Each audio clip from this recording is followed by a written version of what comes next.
আপনারা কি কখনো ভেবেছেন যে আপনারা স্বর্গের জমি কিনতে পারেন?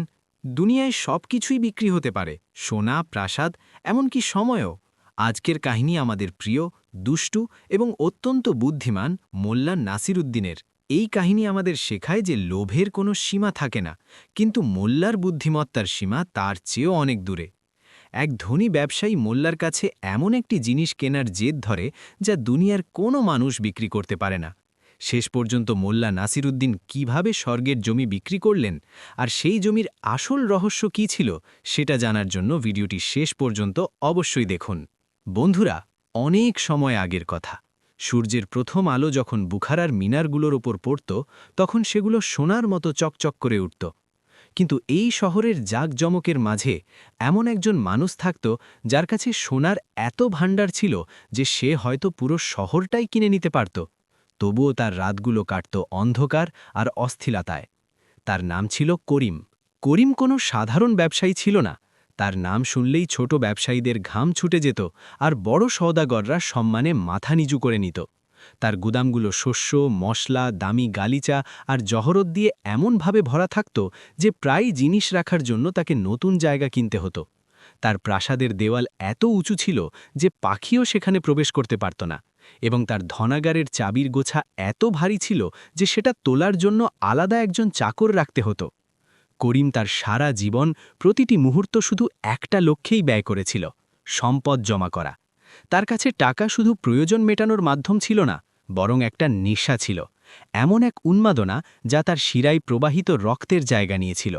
সে বিশ্বাস করত যে দুনিয়ার প্রতিটি জিনিসের একটি দাম থাকে, আর যার কাছে সেই দাম মেটানোর শক্তি আছে সে এই দুনিয়ার খোদা। কিন্তু সময় কারোর গোলাম হয় না। ধীরে ধীরে বছর পেরিয়ে যেতে লাগল, আর করিমের যৌবন ফুরিয়ে আসতে লাগল। তার কালো চুল, যেটার উপর সে খুব অহংকার করত, এখন সাদা চাদরে ঢেকে গিয়েছিল। তার চামড়া, যা একসময় টান টান ও উজ্জ্বল ছিল, এখন কুঁচকে গিয়েছিল। যে শরীরকে সে মখমল আর রেশম দিয়ে মুড়িয়ে রাখত, তা এখন দুর্বল হতে শুরু করেছিল। আর এই দুর্বলতার সাথেই তার মনে এক ভয়ের জন্ম হল: মৃত্যুর ভয়। এই ভয় ধীরে ধীরে তার মনে বাসা বাঁধল। আগে এটা মাঝে মধ্যে রাতের নিস্তব্ধতায় আসত, কিন্তু এখন এই ভয় তার ছায়া হয়ে দাঁড়িয়েছিল। সে যখন তার ধনাগারে গিয়ে সোনার মুদ্রাগুলো গুনত, তখন সেই মুদ্রার শব্দে সে নিজের নিঃশ্বাসের হিসেব শুনতে পেত। তার মনে হতো প্রতিটি মুদ্রা তার জীবনের এক একটি দিন কমিয়ে দিচ্ছে। সে তার বিলাসবহুল বিছানায় শুয়ে মখমলের সিলিংয়ের দিকে তাকিয়ে থাকত আর ভাবত যে যখন তার চোখ চিরতরে বন্ধ হয়ে যাবে, তখন এই বিশাল সাম্রাজ্যের কি হবে? এই সোনা কি তার সাথে যাবে? এই হিরে জহরত কি তার কবরে আলো দেবে? উত্তরটি ছিল নিস্তব্ধতার মতো ভয়ানক: না। এক রাতে করিম একটি খুব ভয়ঙ্কর স্বপ্ন দেখল। সে দেখল যে সে এক অন্তহীন মরুভূমিতে একা দাঁড়িয়ে আছে। তার হাত খালি, শরীরে ছেঁড়া পুরনো কাপড়, আর তৃষ্ণায় তার গলা শুকিয়ে যাচ্ছে। সে চিৎকার করছে, সাহায্যের জন্য ভিক্ষা চাইছে, কিন্তু সেখানে কেউ নেই। হঠাৎ তার সামনে একটি বড় দরজা দেখতে পেল, যার পেছন থেকে ঠান্ডা হাওয়া আর প্রশান্তির আলো আসছে। সে দৌড়ে সেই দরজার কাছে পৌঁছল, কিন্তু সেখানে একজন প্রহরী দাঁড়িয়েছিল।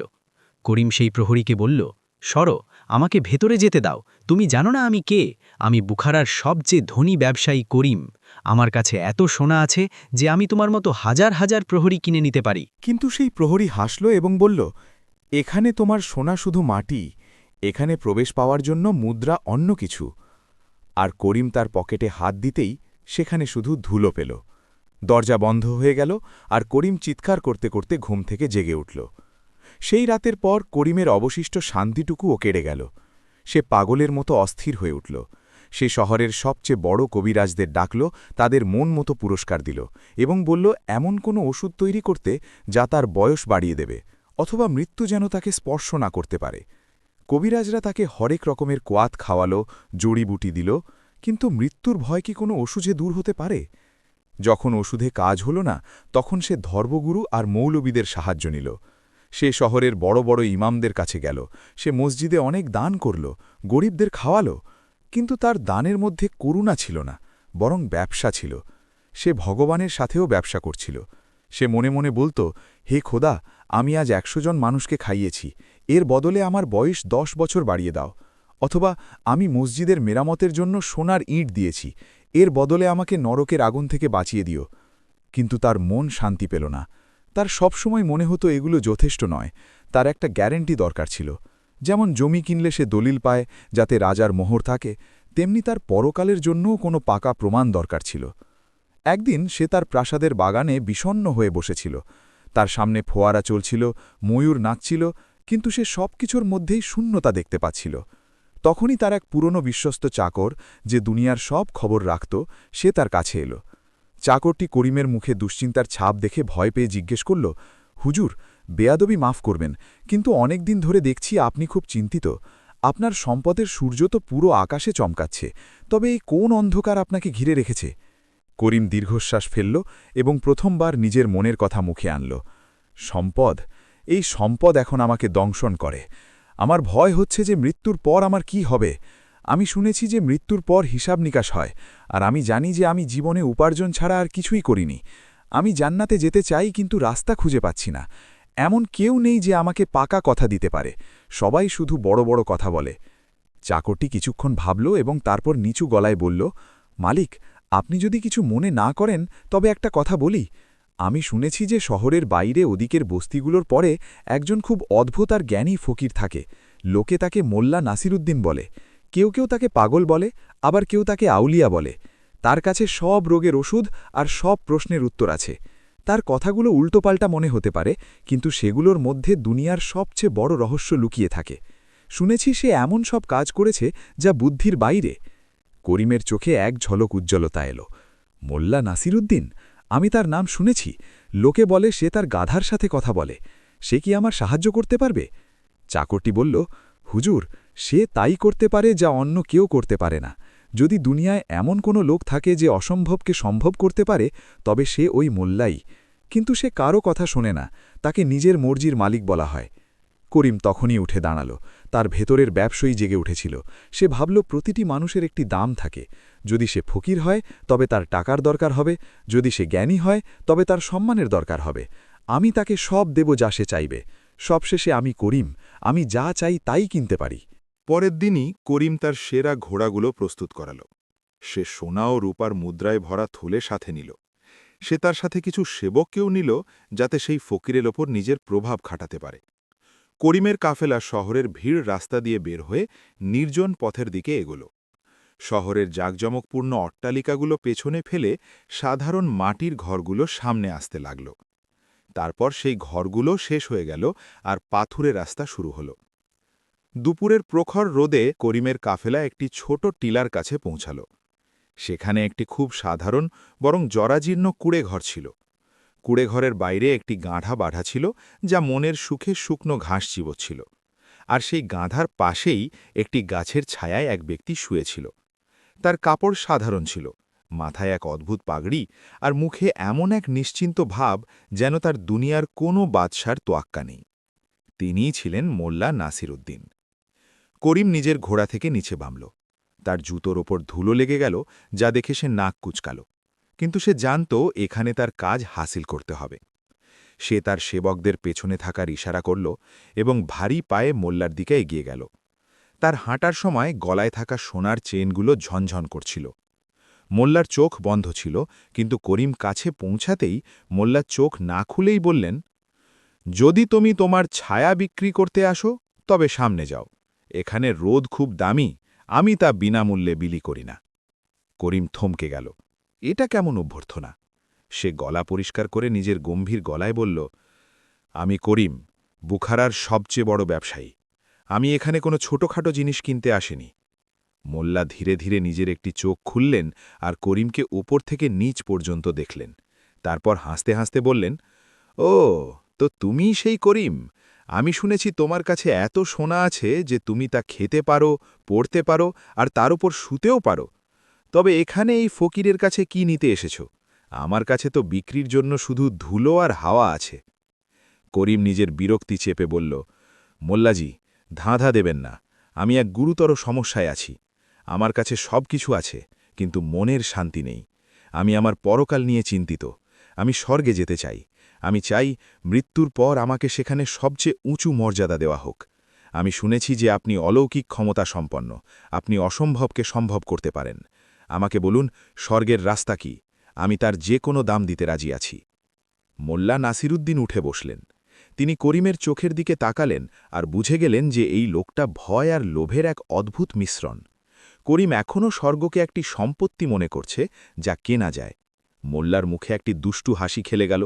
তিনি ভাবলেন, এই লোকটাকে এমন এক শিক্ষা দিতে হবে যা সে সারা জীবন মনে রাখে এবং যা তার আত্মাকে কাঁপিয়ে দেয়। মোল্লা গম্ভীর হয়ে বললেন, করিম, তুমি সঠিক জায়গায় এসেছ। আসলে স্বর্গের রাস্তা তো অনেকে দেখায়, কিন্তু স্বর্গের জমির কারবার শুধু নাসিরুদ্দিনই করতে পারে। তবে এই বিষয়টি খুব জটিল। স্বর্গের মালিকের সাথে আমার বিশেষ যোগাযোগ আছে, তবে তিনি তার জমি যাকে তাকে বিক্রি করেন না। তিনি শুধু তাদেরই জমি দেন যারা তার আসল দাম জানে। করিমের বুক ধকধক করতে লাগল। তার মনে হল তার কাজ হয়ে গেছে। সে উৎসাহে এগিয়ে গিয়ে জিজ্ঞেস করল, দাম? দামের চিন্তা আপনি করবেন না মোল্লাজি, আপনি শুধু হুকুম করুন, কি চাই? 1000 উটের ওপর বোঝাই সোনা, হীরায় ভরা বস্তা, নাকি আমার অর্ধেক সাম্রাজ্য? আমাকে শুধু সেই জমিটা দিন। আর হ্যাঁ, আমার এমন জমি চাই যা সবচেয়ে উঁচুতে হবে, যেখান থেকে সব কিছু দেখা যাবে, আর যা দোজখ থেকে অনেক দূরে হবে। মোল্লা আকাশের দিকে তাকালেন, যেন কারো সাথে নীরব কথা বলছেন, এবং তারপর করিমের দিকে ফিরে বললেন, দেখো করিম, স্বর্গের জমি সোনারূপা দিয়ে পাওয়া যায় না, ওখানের মুদ্রা আলাদা। কিন্তু যেহেতু তুমি দুনিয়ার চালচলনে এতই অভ্যস্ত, হয়তো আমরা মাঝখানের কোনো রাস্তা বের করতে পারি।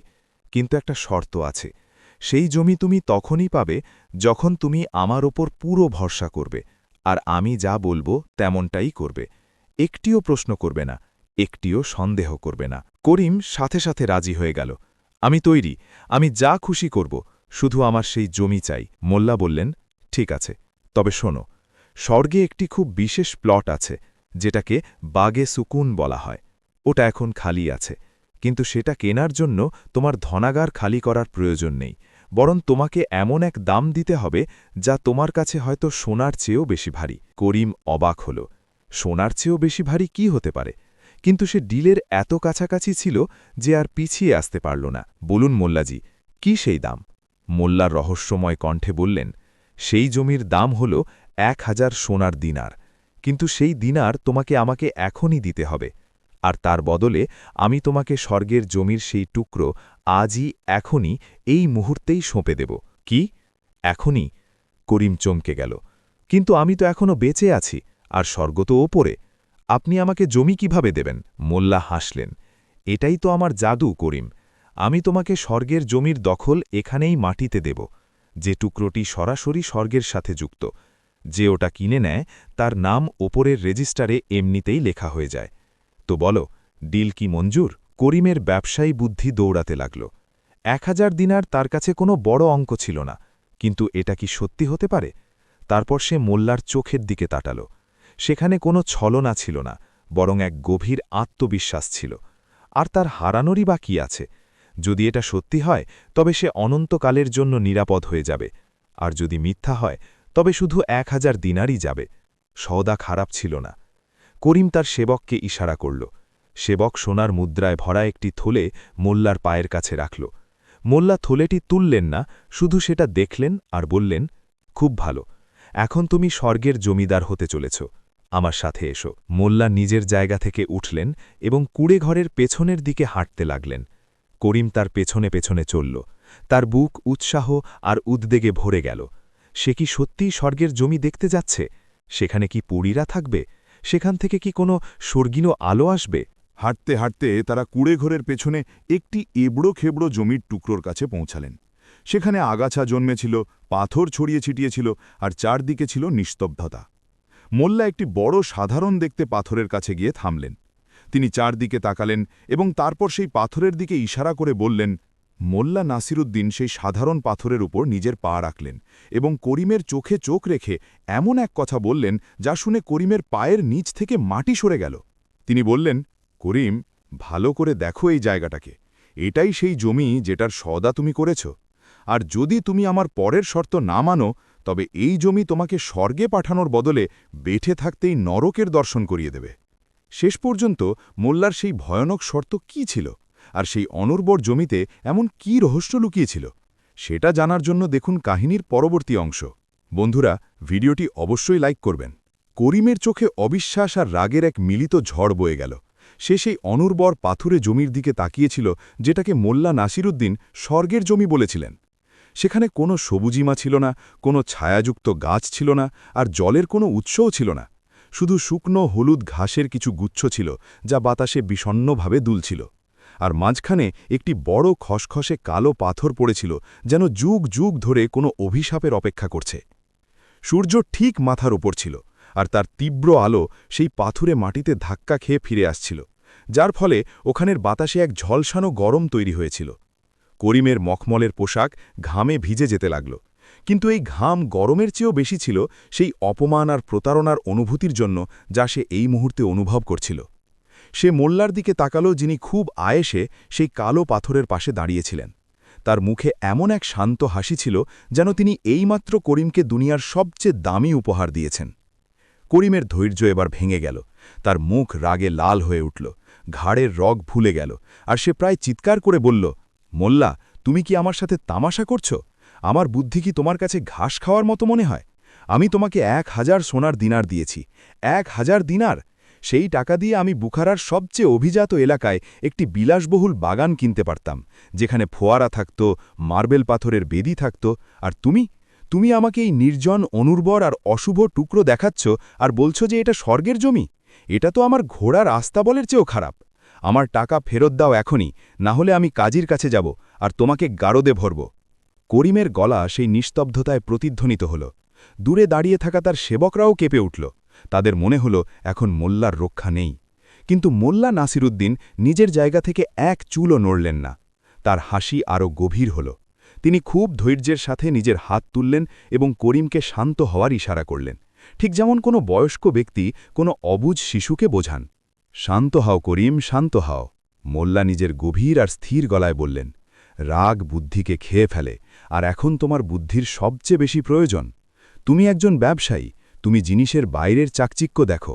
আমি একজন ফকির, আমি জিনিসের আত্মা দেখি।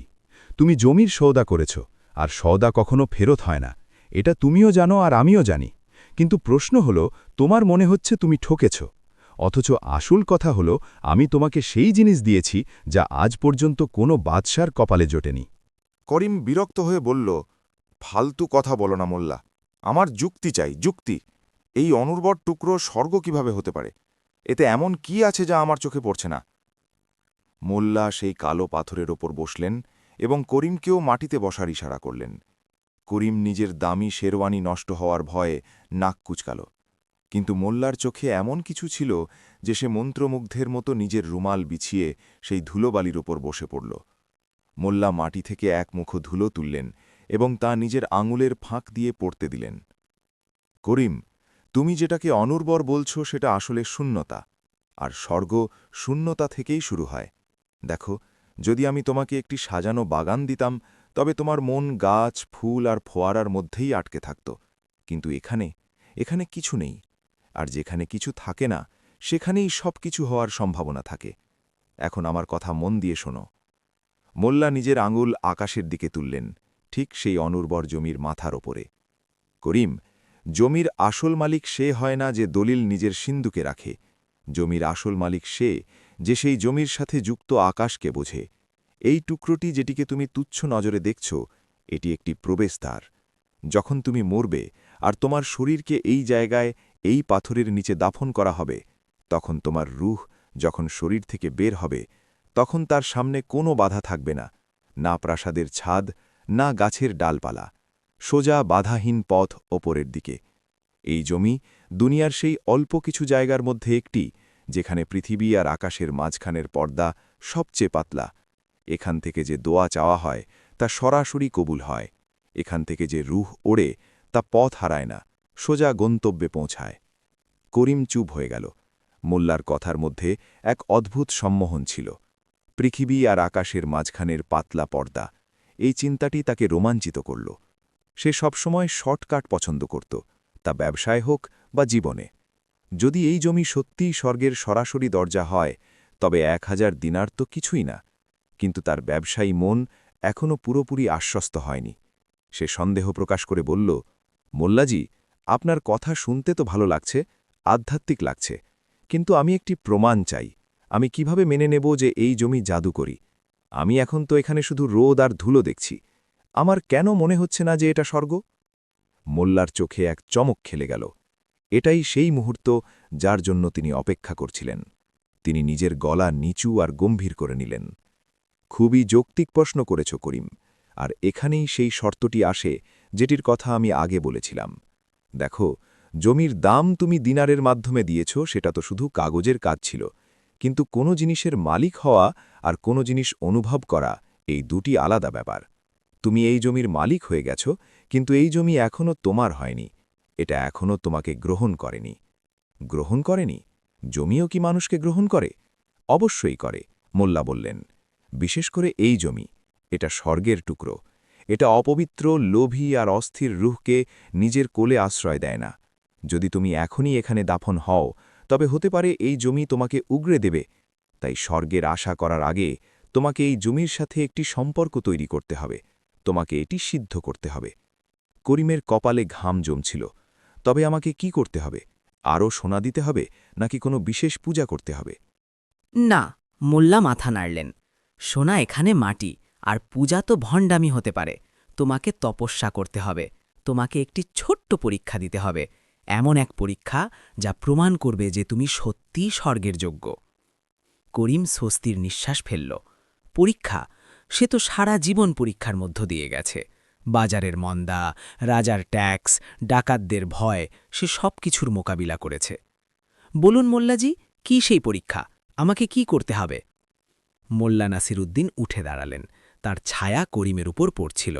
তিনি খুব কড়াকড়িভাবে বললেন, শর্ত হল, তোমাকে আজ এখন থেকে কাল সূর্য ওঠা পর্যন্ত, অর্থাৎ পুরো ২৪ ঘণ্টা এই জমির টুকরোর উপর কাটাতে হবে, এই পাথরের পাশেই। করিম হাসল। বাস, এটা তো খুব সহজ। আমি এখনই আমার সেবকদের বলে দিচ্ছি এখানে আমার তাঁবু টাঙ্গিয়ে দিতে, মখমলের গদি পেতে দিতে, ভালো খাবার আর ঠান্ডা শরবতের ব্যবস্থা করে দিতে। আমি আরামে এখানে শুয়ে আকাশ দেখব। এটা তো আমার জন্য ছুটির মতো হবে। মোল্লা নিজের হাত তুলে তাকে থামালেন। না করিম, এখানেই তো প্যাচ। শর্ত হল, স্বর্গে তুমি তোমার দুনিয়াবি জিনিস নিয়ে যেতে পারবে না। সেখানে তুমি খালি হাতে যাও, খালি শরীরে যাও। তাই এই জমিতেও তোমাকে সেই অবস্থাতেই থাকতে হবে। কোনো তাঁবু নয়, কোনো গদি নয়, কোনো সেবক নয়, কোনো রাজকীয় খাবার বা শরবত নয়। তোমার কাছে এই যে দামি কাপড় আছে, এটাও বাধা। কিন্তু চলো, আমি তোমাকে এগুলো পরার অনুমতি দিচ্ছি। কিন্তু এছাড়া আর কিছু নয়। না জলের পাত্র, না খাবারের এক গ্রাস। তোমাকে এখানে একজন ফকিরের মতো, একজন লাওয়ারিসের মতো ২৪ ঘণ্টা কাটাতে হবে। শুধু তুমি, এই জমি আর ওপরের আকাশ। করিমের মুখ থেকে হাসি উধাও হয়ে গেল। মোল্লা, তুমি পাগল হয়ে গেছ? এই প্রখর রোদে, জল ছাড়া, খাবার ছাড়া, আর রাতে তো এখানে অন্ধকার আর ঠান্ডা হবে, বন্য জানোয়ার হতে পারে, সাপ বিচ্ছু হতে পারে। আমি করিম, আমি শৌখিন মানুষ। আমি কখনো এমন কষ্ট সহ্য করিনি। আমি অসুস্থ হয়ে পড়ব, আমি মারাও যেতে পারি। মোল্লা কাঁধ ঝাঁকালেন। তবে সওদা বাতিল মনে করো, কিন্তু মনে রেখো, টাকা ফেরত পাবে না, আর স্বর্গের দরজা তোমার জন্যে চিরতরে বন্ধ হয়ে যাবে। পছন্দ তোমার করিম। তুমি কি জান্নাত পাওয়ার জন্যে একদিনের কষ্ট সহ্য করতে পারবে না? তোমার জান্নাতের স্বপ্ন কি এতই দুর্বল যে সামান্য রোদ আর তৃষ্ণায় ভেঙে যাবে? এটা ছিল মোল্লার ছড়া শেষ চাল। তিনি করিমের অহংকার আর তার লোভ উভয়কেই একসাথে আঘাত করেছিলেন। করিম একজন জেদি মানুষ ছিল। সে হারতে জানত না। সে ভাবল, এই মোল্লা আমাকে দুর্বল মনে করছে। এ ভাবছে যে আমি শুধু সম্পদের উপর ভর করে বাঁচি। আমি একে দেখিয়ে দেব, এটা মাত্র ২৪ ঘণ্টার ব্যাপার। আমি সহ্য করে নেব। আর তারপর এই জমি আর স্বর্গ দুটোই আমার হবে। অনন্তকালের সুখ পাওয়ার জন্যে একদিনের দুঃখ কি এমন জিনিস? করিম একটি দীর্ঘশ্বাস ফেলল, নিজের পাগড়িটি শক্ত করে বাঁধল, আর মোল্লার চোখের দিকে তাকিয়ে বলল, আমার মঞ্জুর, আমি এখানেই থাকব, কাল সকাল পর্যন্ত, কোনো সাহায্য ছাড়াই। তুমি দেখে নিও করিম কখনো তার কথা থেকে পিছিয়ে যায় না। মোল্লা হাসলেন। খুব ভালো, তবে তোমার সময় এখন শুরু হলো। তোমার সেবকদের ফেরত পাঠিয়ে দাও। আমি কাল সকালে সূর্যের প্রথম আলোর সাথে আসব। ততক্ষণ খোদা হাফেজ। মোল্লা ফিরেও তাকালেন না, আর নিজের মুস্ত চালে হাঁটতে হাঁটতে টিলা থেকে নিচে নেমে গেলেন। করিম তার সেবকদের ভারী মনে চলে যাবার আদেশ দিল। সেবকরা ইতস্তত করছিল। তাদের মালিককে এই নির্জনে একা ছেড়ে যাওয়া তাদের ভালো লাগছিল না। কিন্তু করিমের বকুনি শুনে তারা চলে গেল। ঘোড়ার খুরের শব্দ ধীরে ধীরে দূরে হারিয়ে গেল, আর শেষে পুরোপুরি নিস্তব্ধতা ছেয়ে গেল। এখন সেখানে শুধু করিম ছিল আর সেই জমি। শুরুর কয়েক ঘণ্টা তো জেদ আর অহংকারে কেটে গেল। করিম সেই পাথরের উপর বুক ফুলিয়ে বসে রইল। সে মনে মনে তার উইল, তার ধনাগার আর স্বর্গের প্রাসাদের পরিকল্পনা করতে থাকল। তার মনে হলো এটা তো বাচ্চাদের খেলা। কিন্তু সূর্য যত পশ্চিম দিকে হেলতে লাগল, আসল পরীক্ষা শুরু হলো। দুপুরের তীব্র রোদ এখন কমে আসছে, কিন্তু জমি এখনও তাওয়ার মতো গরম ছিল। করিমের তৃষ্ণা পেতে লাগল। প্রথমেই তৃষ্ণা হালকা ছিল, যা সে গুরুত্ব দেয়নি, কিন্তু ধীরে ধীরে তার গলা শুকিয়ে যেতে লাগল, ঠোঁট ফেটে গেল। তার প্রাসাদের ঠান্ডা গোলাপের সুগন্ধি শরবতের কথা মনে পড়তে লাগল। তার জিভ তালুতে আটকে যেতে লাগল। সে এদিক ওদিক তাকাল, হয়তো কোথাও কোনো ঝোপের পেছনে জল আছে, কিন্তু সেখানে ধুলো ছাড়া কিছুই ছিল না। তারপর খিলে জানান দিল। করিমের সময় মতো রাজকীয় খাবার খাওয়ার অভ্যাস ছিল। তার পেটে মোচড় দিতে লাগল। প্রতি মুহূর্তে তার শরীর বিদ্রোহ করছিল। মাছিদের একটি দল চলে এলো আর তার ঘামে ভেজা মুখে ভন ভন করতে লাগল। করিম তাদের হাত দিয়ে তাড়াত, কিন্তু তারা আবার ফিরে আসত। সে বিরক্ত হয়ে উঠল। এই সামান্য মাছি, এরা জানে না আমি কে? সে চিৎকার করল, কিন্তু তার কণ্ঠস্বর সেই নির্জনে হারিয়ে গেল। সেখানে তার মর্যাদা শোনার মতো কেউ ছিল না। মাছিদের কাছে সে ছিল শুধু মাংস আর ঘামের একটি পুতুল, বুখারার ধনী ব্যবসায়ী নয়। সময় যেন থমকে গিয়েছিল। এক একটি মিনিট এক একটি ঘণ্টার মতো মনে হচ্ছিল। করিম আকাশের দিকে তাকাল। সূর্য এখনও দিগন্তের অনেকটা ওপরে। এখনও তো সন্ধেও হয়নি। সে হতাশ হয়ে ভাবল, আমি সারা রাত কাটাবো কিভাবে? তখনই সে দূর থেকে কারোর আশার শব্দ শুনতে পেল। করিমের চোখে আশার আলো ফুটে উঠল। কোনো সেবক কি ফিরে এসেছে, নাকি মোল্লা জল পাঠিয়েছেন? কিন্তু সেই অবয়ব যখন কাছে এলো, তখন করিম হতাশ হল। সে ছিল এক ধুলো মাখা জীর্ণ পোশাকের রাখাল, যার সাথে কিছু রুগ্ন ছাগল ছিল। ছেলেটির বয়স হয়তো 12-13 বছর হবে। তার কাপড় জায়গায় জায়গায় ছেঁড়া, পায়ে জুতো ছিল না, কিন্তু তার মুখে এক অদ্ভুত উজ্জ্বলতা ছিল। সে নিজের মনেই কোনো লোকগীতি গুনগুন করছিল। করিমের সেই নোংরা ছেলেটির সাথে কথা বলতে ঘৃণা লাগছিল, কিন্তু তৃষ্ণা তাকে বাধ্য করল। সে ডাক দিল, এই ছেলে, এদিকে আয়। ছেলেটি থামল। সে করিমকে দেখল এবং হাসি মুখে কাছে এলো। জি বাবা, আপনি এখানে একা রাস্তা হারিয়ে ফেলেছেন নাকি? বাবা শব্দটি শুনে করিমের রাগ হলো, কিন্তু সে তা হজম করে নিল। না, আমি কোনো রাস্তা হারাইনি। আমি এখানে একটি মানত পূরণ করছি। তোমার কাছে জল আছে? ছেলেটি তার কোমর থেকে বাঁধা একটি পুরনো চামড়ার মশক নামালো। হ্যাঁ আছে, কিন্তু একটু গরম হয়ে গেছে। নিন। করিম মশকটি ছোঁ মেরে কেড়ে নিল আর ঢকঢক করে জল খেতে লাগল। জল সত্যিই গরম ছিল এবং তাতে চামড়ার অদ্ভুত গন্ধ ছিল, যা করিম স্বাভাবিক দিনে হাতেও ছোঁয়াত না। কিন্তু এই মুহূর্তে সেই জল তার কাছে অমৃতের মতো মনে হলো। সে প্রায় অর্ধেক মশক খালি করে দিল। শ্বাস নেওয়ার জন্য থামলে দেখল ছেলেটি তাকে বড় কৌতূহলে দেখছে। করিম মশক ফেরত দিল এবং নিজের অভ্যাস মতো পকেট হাতড়াল, কিন্তু তার পকেটে টাকা ছিল না, কারণ মোল্লা সব রাখিয়ে নিয়েছিলেন। সে লজ্জিত বোধ করল। আমার কাছে তোমাকে দেওয়ার মতো কিছুই নেই, করিম রুক্ষ গলায় বলল। ছেলেটি হাসল। তার হাসি মরুভূমিতে জলতরঙ্গের মতো ছিল। হারে বাবা, জলের পয়সা কে নেয়? তৃষ্ণার্থকে জল খাওয়ানো তো সোয়াবের কাজ। মোল্লা নাসির উদ্দিন বলেন, যে দেয় তার হাত সবসময় ওপরে থাকে। মোল্লার নাম শুনে করিম চমকে উঠল। তুমি মোল্লাকে চেনো? পুরো শহর চেনে বাবা। তিনি তো জাদুকর, কথা দিয়ে মনের ময়লা ধুয়ে দেন। আচ্ছা বাবা, আপনার ক্ষুদেও লেগেছে নিশ্চয়ই।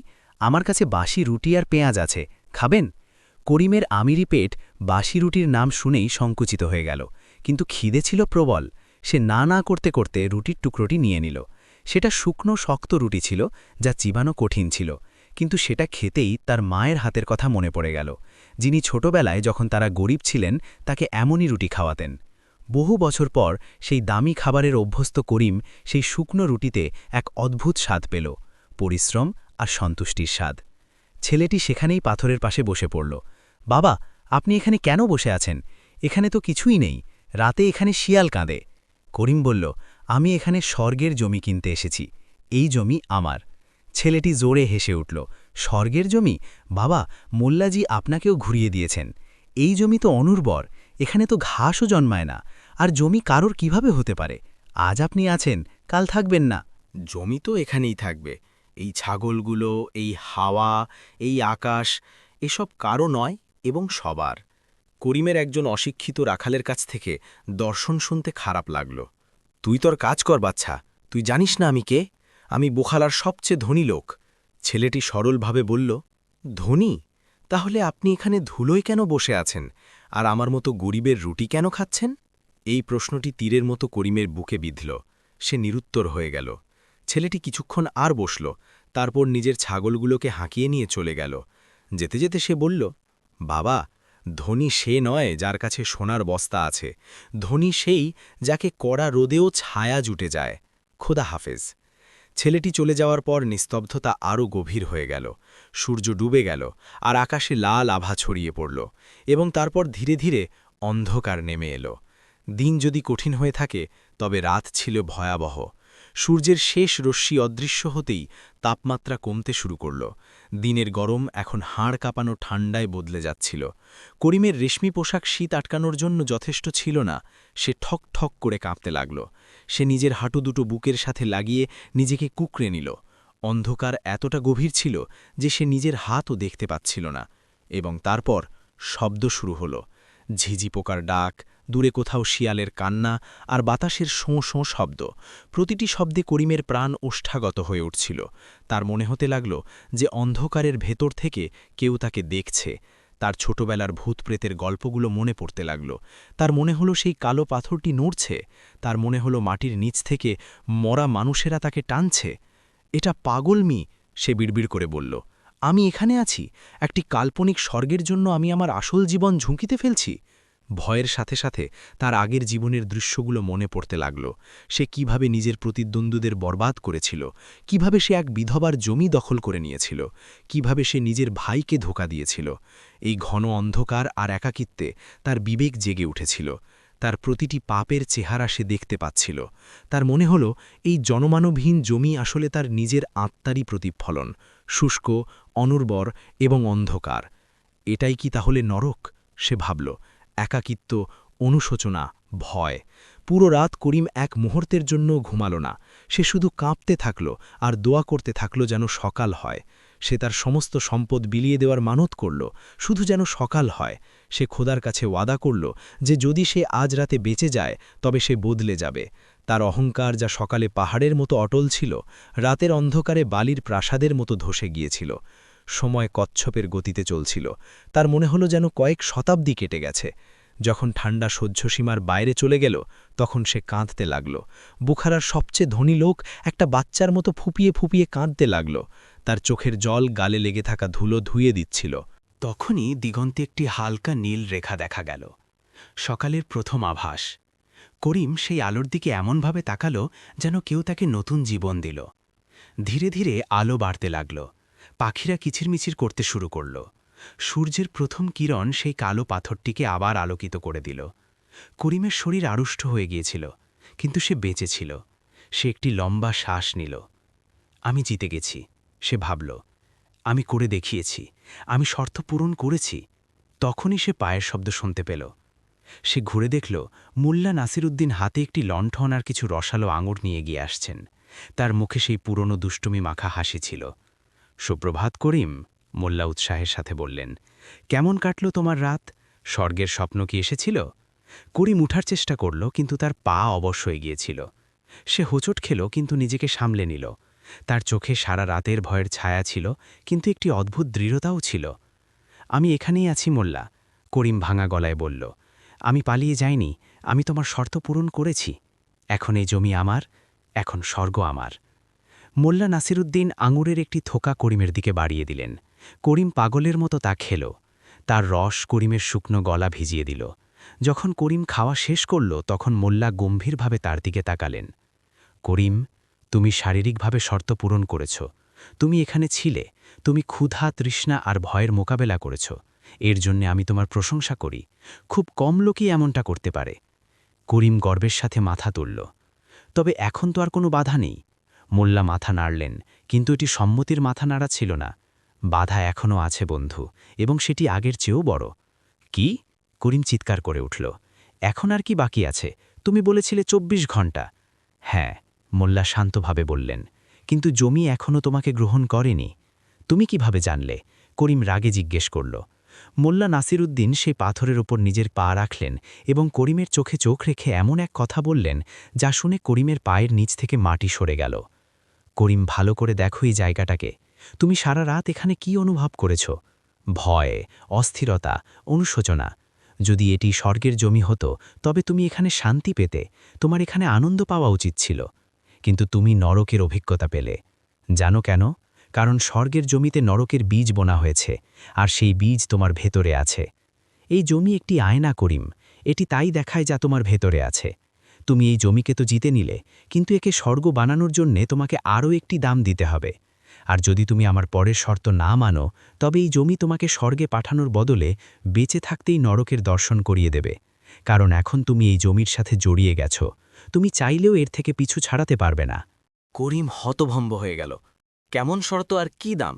মোল্লা রহস্যময় ভঙ্গিতে বললেন, সেই দাম তোমার ধনাগার থেকে নয়, তোমার রুহ থেকে আদায় করা হবে। শেষ পর্যন্ত মোল্লার সেই ভয়ানক শর্ত কি ছিল, আর সেই অনুর্বর জমি ও করিমের রুহের মধ্যে এমন কি কানেকশন জুড়ে গিয়েছিল? করিম কি নিজের ভেতরের নরককে মিটিয়ে দিতে পারবে? মোল্লা নাসিরুদ্দিনের কথাগুলো সকালের সেই ঠান্ডা বাতাসে যেন আগুন জ্বালিয়ে দিল। বেঁচে থাকতেই নরকের দর্শন, এই বাক্যটি করিমের মাথায় হাতুড়ির মতো বাজছিল। সে সেই পাথুরে জমিতে দাঁড়িয়েছিল। সূর্যের আলো তার ক্লান্ত মুখে পড়ছিল, কিন্তু তার ভেতরে একটি গভীর অন্ধকার ছেয়েছিল। সে মোল্লার দিকে তাকালো। আশা করেছিল মোল্লা মজা করছেন, কিন্তু মোল্লার চোখে এমন এক গাম্ভীর্য ছিল যা পাহাড়ের চেয়েও অটল।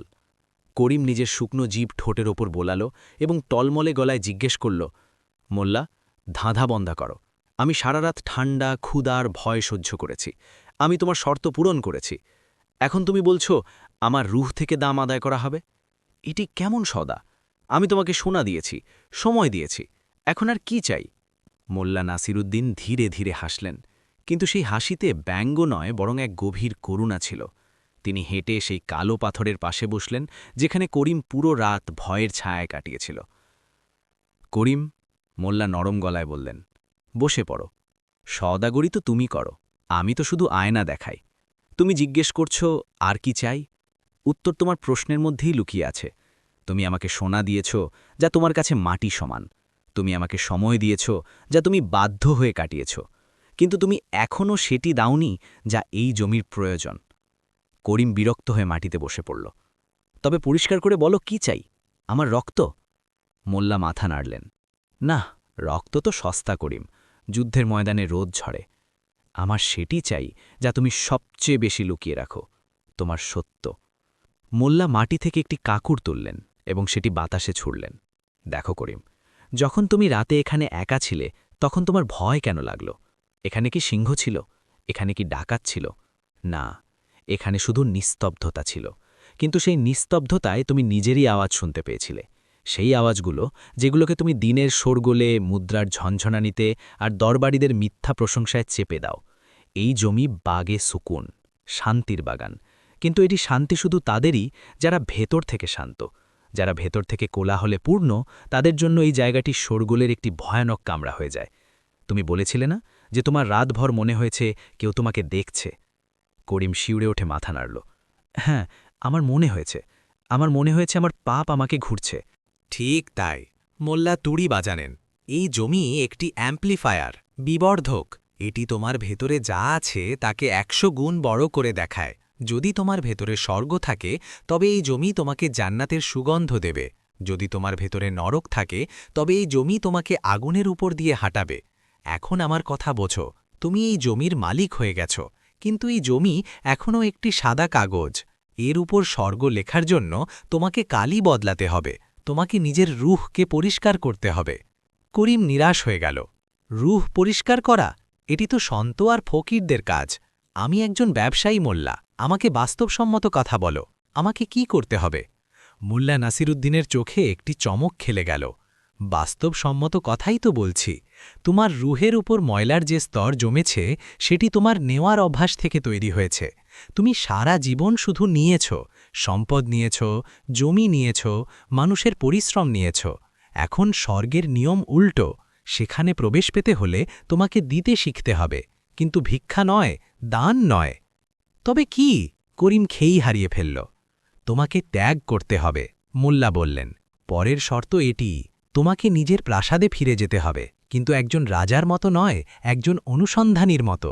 তোমাকে আগামী 3 দিনের মধ্যে পুরো বুখারা শহর থেকে মাত্র এমন একজন মানুষকে খুঁজে আমার কাছে আনতে হবে যে তোমাকে নিঃস্বার্থভাবে ভালোবাসে। মনে রেখো, সেই মানুষটি যেন তোমাকে ভয় না পায়, তার যেন তোমার টাকার লোভ না থাকে, এবং সে যেন তোমার আত্মীয়ও না হয়।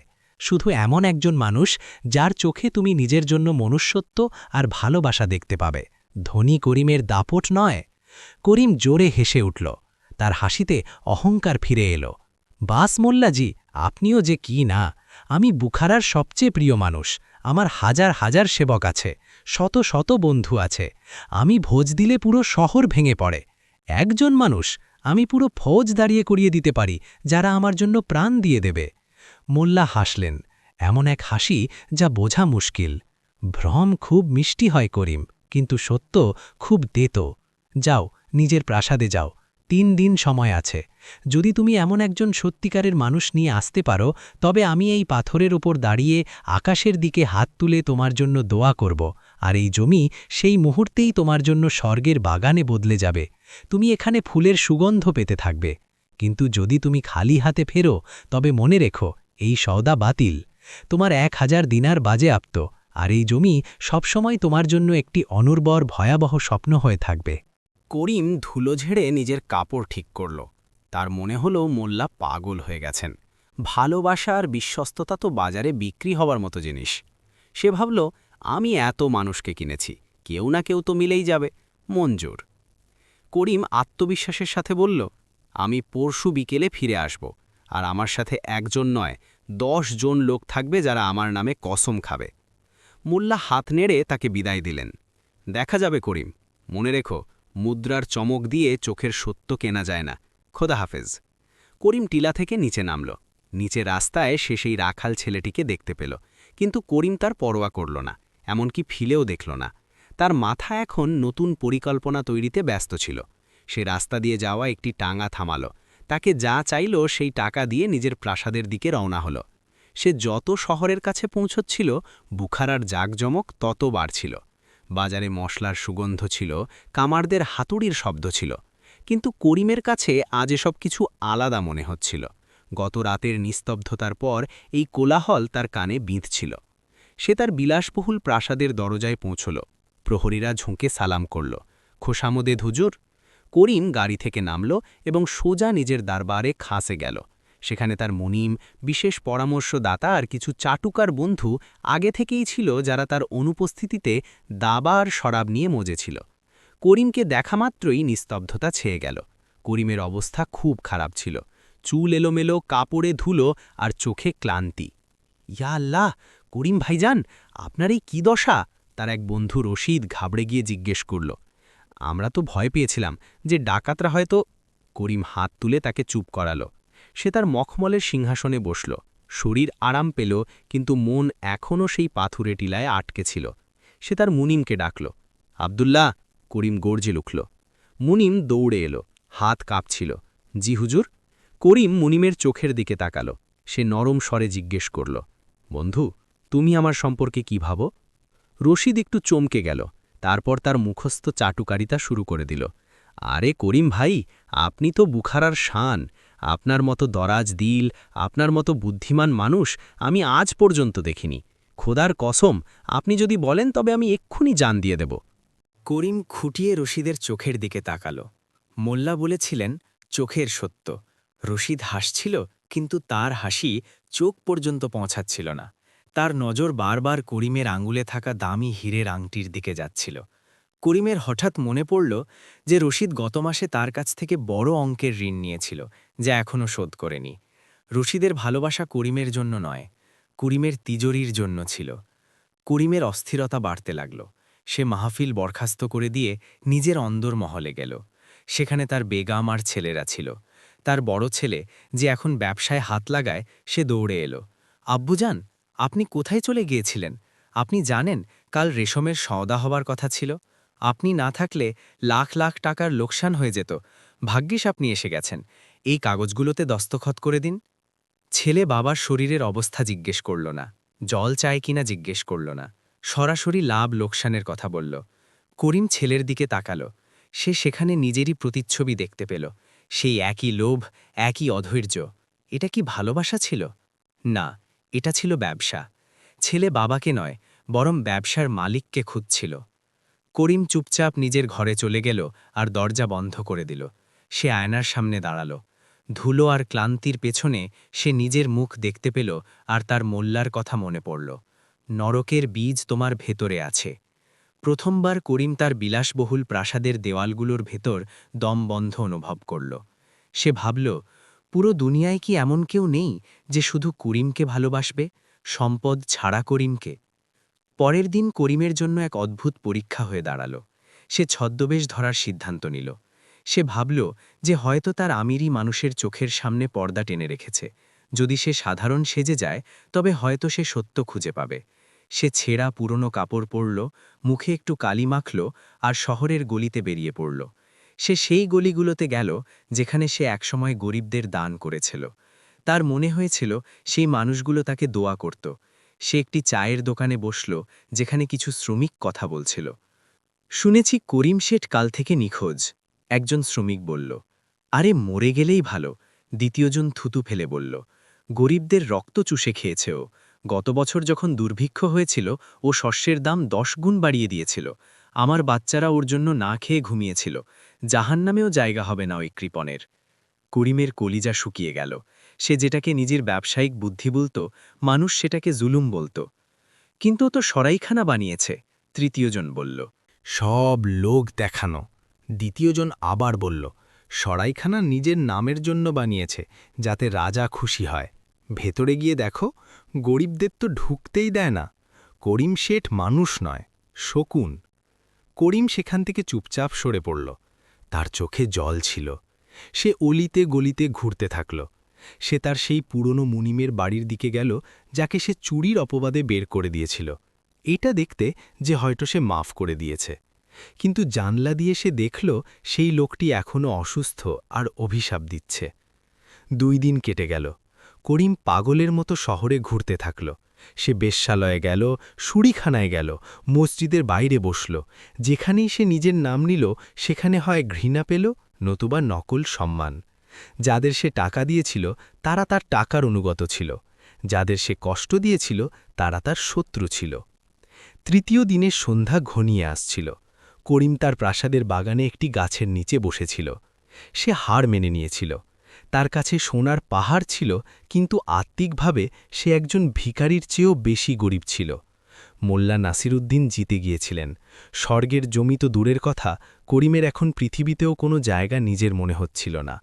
তখনই বাগানের পেছনের অংশ থেকে কারো কান্নার শব্দ শুনতে পেল। সে চমকে উঠল। এটি তার ব্যক্তিগত বাগান। এখানে কার সাহস হয়েছে আসার? সে গুটি গুটি পায়ে ঝোপের পেছনে গেল। সে দেখল তার এক পুরনো মালি, যে এখন বেশ বুড়ো হয়ে গেছে এবং যাকে করিম কাছ থেকে বের করে দিয়েছিল, কারণ সে আর ভারী বালতি তুলতে পারত না। সে একটি শুকনো গাছের পাশে বসে কাঁদছিল। করিমের মনে পড়ল এই মালির নাম রহিম। করিম রাগে ভাবল, এই বুড়ো এখানে কি করছে? একে তো আমি বের করে দিয়েছিলাম। সে বকাবকি করার জন্য এগিয়ে যাবে, ঠিক তখনই সে রহিমকে বিড়বিড় করতে শুনল। রহিম সেই শুকনো গাছের গোড়ায় জল দিচ্ছিল, লোটা থেকে নয়, হয়তো নিজের চোখের জল দিয়ে। ইয়া আল্লাহ, রহিম ফুপিয়ে ফুপিয়ে বলছিল, আমার মালিক করিমের হেফাজত করো। আমি শুনেছি উনি 2 দিন ধরে খুব কষ্টে আছেন। প্রাসাদে কারো সাথে কথা বলছেন না। উনি আমাকে যতই গালমন্দ করুন, কিন্তু আমি যখন জোয়ান ছিলাম আর আমার মেয়ে অসুস্থ ছিল, তখন উনার আব্বাজান আমাকে সাহায্য করেছিলেন। আর করিম শেঠও ছোটবেলায় আমার কাঁধে চড়ে বড় হয়েছেন। উনি পথ হারিয়ে ফেলেছেন মওলা, কিন্তু মনের মানুষটা খারাপ নন। ওনাকে সঠিক রাস্তা দেখাও। ওনার বিপদাপদ আমার ঘাড়ে দাও, কিন্তু ওনাকে খুশি রাখো। করিমের পা আটকে গেল। সে স্তব্ধ হয়ে গেল। এই সেই লোক যাকে সে পেনশন ছাড়াই, কোনো সাহায্য ছাড়াই, শুধু বুড়ো হওয়ার অপরাধে ধাক্কা মেরে বের করে দিয়েছিল, যার কাছে হয়তো পেট ভরে খাওয়ার খাবারও ছিল না। সেই লোক আড়ালে খোদার কাছে করিমের মঙ্গলের জন্য দোয়া চাইছিল। কোনো লোভ নেই, কোনো লোক দেখানো নেই, কারণ সে জানতই না যে করিম শুনছে। এটিই ছিল সেই সত্য যা মোল্লা চেয়েছিলেন। এটিই ছিল সেই নিঃস্বার্থ ভালোবাসা। করিমের চোখ দিয়ে ঝরঝর করে জল পড়তে লাগল। তার সমস্ত অহংকার, সমস্ত সম্পদের দম্ভ সেই বুড়ো মালির চোখের জলে ধুয়ে গেল। সে দৌড়ে গিয়ে রহিমের পায়ে আছড়ে পড়ল। রহিম কাকা, রহিম কাকা, আমাকে মাফ করে দিন। করিম বাচ্চার মতো কাঁদছিল। বুড়ো মালি ঘাবড়ে গেল। আরে মালিক হুজুর, এ কি করছেন আপনি? আর আমার পায়ে? উঠুন সরকার, উঠুন। করিম রহিমের নোংরা ধুলোমাখা হাত দুটো নিজের মুখে চেপে ধরল। না কাকা, আজ আমি মালিক নই, আজ আমি দুনিয়ার সবচেয়ে বড় ফকির। তুমি আমাকে কিনে নিয়েছ, তোমার দোয়া আমাকে কিনে নিয়েছে। করিম তক্ষুনি রহিমকে জড়িয়ে ধরল। সে অনুভব করল রহিমের ছেঁড়া কাপড় থেকে ঘাম আর মাটির গন্ধ আসছিল, কিন্তু করিমের তাতে জান্নাতের সুগন্ধ মনে হল। এটিই ছিল সেই সুগন্ধ যার ওয়াদা মোল্লা করেছিলেন। কাকা, আমার সাথে চলো। কোথায় হুজুর? রহিম ভয়ে ভয়ে জিজ্ঞেস করল। স্বর্গের দরজা খুলতে, করিম হাসি মুখে বলল। প্রথমবার তার হাসি চোখ পর্যন্ত পৌঁছেছিল। করিম রহিমকে তার রথে বসাল না, বরং তার হাত ধরে পায়ে হেঁটেই শহরের বাইরে সেই টিলার দিকে রওনা হল। মানুষ অবাক হয়ে দেখছিল। বুখারার সবচেয়ে ধনী ব্যবসায়ী একজন ছেঁড়া পোশাকের বুড়ো মালির হাত ধরে খালি পায়ে শহর ছেড়ে চলে যাচ্ছে। সন্ধ্যা ঘনিয়ে এসেছিল যখন তারা মোল্লা নাসিরুদ্দিনের কুঁড়েঘরের কাছে পৌঁছল। মোল্লা সেই পাথরের ওপর বসে অপেক্ষা করছিলেন, যেন তিনি জানতেন করিম আসবে। করিম রহিমের হাত মোল্লার সামনে এগিয়ে দিল।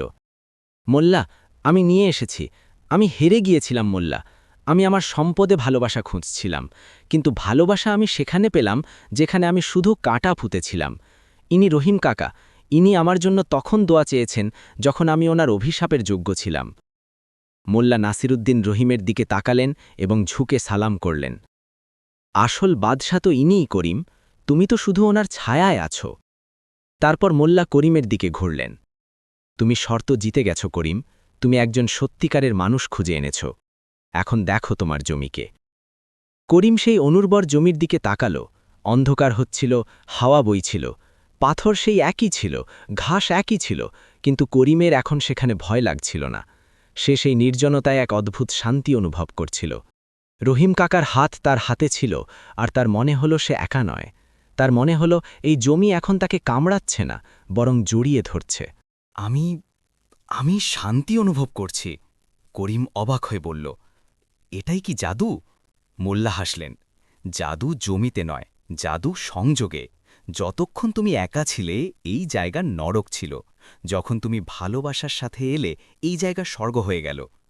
কিন্তু দাঁড়াও, মোল্লার মুখ হঠাৎ আবার কঠোর হয়ে গেল। করিমের বুক থক করে উঠল। এখন আবার কি মোল্লা? আমি শর্ত পূরণ করেছি। তুমি অনুসন্ধানের শর্ত পূরণ করেছ করিম, মোল্লা গম্ভীরভাবে বললেন। তুমি এটা প্রমাণ করেছ যে দুনিয়ায় ভালোবাসা এখনও আছে, কিন্তু তুমি এখনও এটা প্রমাণ করনি যে তুমি সেই ভালোবাসার যোগ্য। রহিম কাকার ভালোবাসা ওনার মহানুভবতা, তোমার নয়। তুমি এখনও সেই একই করিম যে ওনার হক মেরেছিলে, যে ইউসুফের বাগান ছিনিয়ে নিয়েছিলে, যে গরিবদের শস্য চুরি করেছিলে। ধারের ভালোবাসায় জান্নাতের দরজা খোলে না। করিমের মুখ ফ্যাকাশে হয়ে গেল। তবে আমাকে কি করতে হবে? আমি সব কিছু করতে রাজি আছি। মোল্লা নাসিরুদ্দিন তার আঙুল শহরের দিকে তুললেন, যেখানে এখন রাতের আলো মিটিমিটি জ্বলছিল। তোমাকে প্রায়শ্চিত্তের শেষ ধাপটি নিতে হবে, আর এই পদক্ষেপ তোমাকে পুরো দুনিয়ার সামনে নগ্ন করে দেবে। সম্পদ বিলানো সহজ করিম, ইজ্জত বেলানো কঠিন। আমার শেষ শর্ত হল, তোমাকে কাল জুম্মার নামাজের পর শহরের জামে মসজিদের সিঁড়িতে দাঁড়াতে হবে। সেখানে মোল্লার কণ্ঠস্বর ভারী হয়ে গেল। আর সেখানে সারা শহরের সামনে তোমাকে তোমার সবচেয়ে বড় চুরির কবুলনামা দিতে হবে। তোমাকে সেই মানুষকে ডাকতে হবে যাকে তুমি জ্যান্ত মেরে ফেলেছিলে, ইউসুফ, সেই খোড়া মানুষটি যার পৈতৃক বাগান দখল করে তুমি তোমার মেহমানখানা বানিয়েছ। তোমাকে সবার সামনে তার পায়ে পড়ে সেই জমি তাকে ফেরত দিতে হবে, আর তার কাছে ভিক মাগতে হবে যেন সে তোমাকে জুতো মারে। যদি সে তোমাকে মাফ করে দেয়, তবে এই স্বর্গের জমি তোমার, আর যদি সে মাফ না করে, তবে করিম তৈরি থাকো, কারণ তোমার আসল ধ্বংস তো এবার শুরু হবে।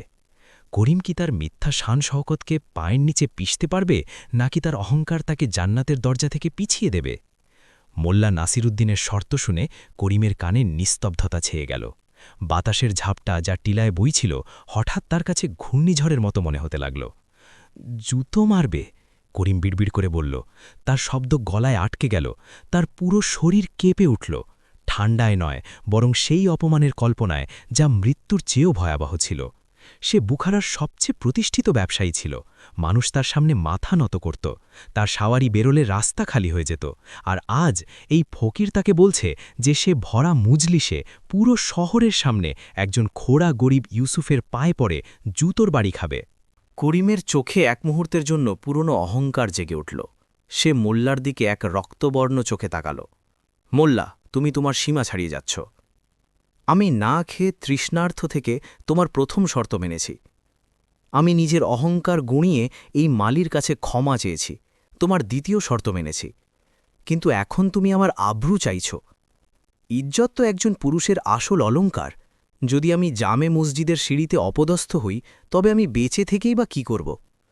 আমার বাচ্চারা কি ভাববে? আমার ব্যবসা, আমার দাপট সব ধুলোয় মিশে যাবে। মোল্লা নাসিরুদ্দিনের মুখ পাথরের মতো কঠোর ছিল, কিন্তু তার চোখে এক অদ্ভুত গভীরতা ছিল। তিনি ধীরে ধীরে বললেন, করিম, তুমি এখনও ব্যবসা করছ, তুমি লাভ আর লোকসানের হিসাব করছ। তুমি বলছ ইজ্জত পুরুষের অলংকার, কিন্তু হাকিকত হল তোমার এই ইজ্জত ইউসুফের অভিশাপের কাফনে ঢাকা পড়ে আছে। তুমি ওর বাগান ছিনিয়েছিলে করিম, ওই বাগান ওর পূর্বপুরুষদের স্মৃতি ছিল, ওই বাগান ওই পঙ্গু লোকটার একমাত্র সাহারা ছিল। আমার মনে আছে সেই দিনটি, যখন সে তোমার চৌকাঠে হামাগুড়ি দিয়ে এসেছিল আর নিজের পাগড়ি তোমার পায়ে রেখেছিল। আর তুমি কি করেছিলে করিম? মোল্লার কণ্ঠস্বর চুঁড়ে গেল, প্রতিধ্বনিত হতে লাগল। তুমি ওকে লাথি মেরেছিলে। তুমি বলেছিলে একজন খোড়া মানুষের বাগানের কি দরকার।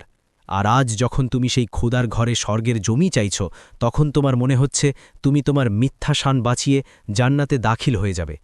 না করিম, স্বর্গের দরজা খুব সরু, ওতে শুধু সেই ঢুকতে পারে যে নিজের আমিকে, নিজের অহংকারের পোশাককে বাইরে খুলে রাখে।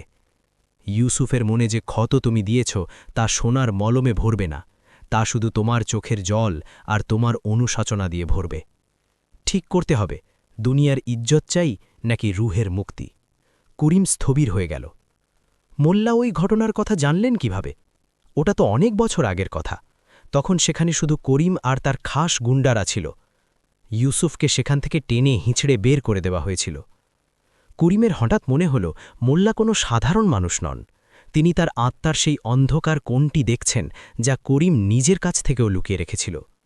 পাশে দাঁড়িয়ে থাকা রহিম কাকা, যিনি এতক্ষণ নীরব ছিলেন, ভয়ে ভয়ে বললেন, হুজুর, মোল্লাজি ঠিক বলছেন। ইউসুফ ভাইয়ের কষ্ট আমি দেখেছি। সে আজও ওই বাগানের দেওয়ালের পাশে বসে কাঁদে, যেটা এখন আপনার মেহমানখানা। তার চোখ আরশ, আকাশ পর্যন্ত যায়। যদি আপনি তার মন না পান, তবে ৭ আসমানের সম্পদও আপনাকে বাঁচাতে পারবে না। করিম সেই পাথুরে জমিতে হাঁটু গেড়ে বসে পড়ল। তার মাথা ঘুরছিল। একদিকে তার বছরের পর বছর ধরে গড়া সাম্রাজ্য আর দাপট, আর একদিকে অনন্ত অন্ধকার যার থেকে সে পালাচ্ছিল। সে মোল্লার দিকে তাকাল। মোল্লার চোখে কোনো আপোষ ছিল না, শুধু হ্যাঁ অথবা না এর প্রশ্ন ছিল। অনেকক্ষণ নীরব থাকার পর করিম মাথা তুলল। তার চোখে এখন আর জল ছিল না, বরং এক অদ্ভুত শূন্যতা ছিল, যেন কেউ নিজের চিতা নিজেই জ্বালানোর সিদ্ধান্ত নিয়েছে। মঞ্জুর, করিম নিচু ভাঙা গলায় বলল। মোল্লা নাসিরুদ্দিনের মুখে প্রথমবার একটি সন্তোষজনক হাসি এল। যাও করিম, আজকের রাত তোমার জীবনের সবচেয়ে ভারী রাত হবে। কিন্তু মনে রেখো, যতক্ষণ বীজ মাটিতে দাফন হয়ে নিজেকে না মেটায়, ততক্ষণ নতুন চারা জন্মায় না। কাল তোমার অহংকার মরবে, যাতে তোমার মনুষ্যত্ব বেঁচে থাকতে পারে।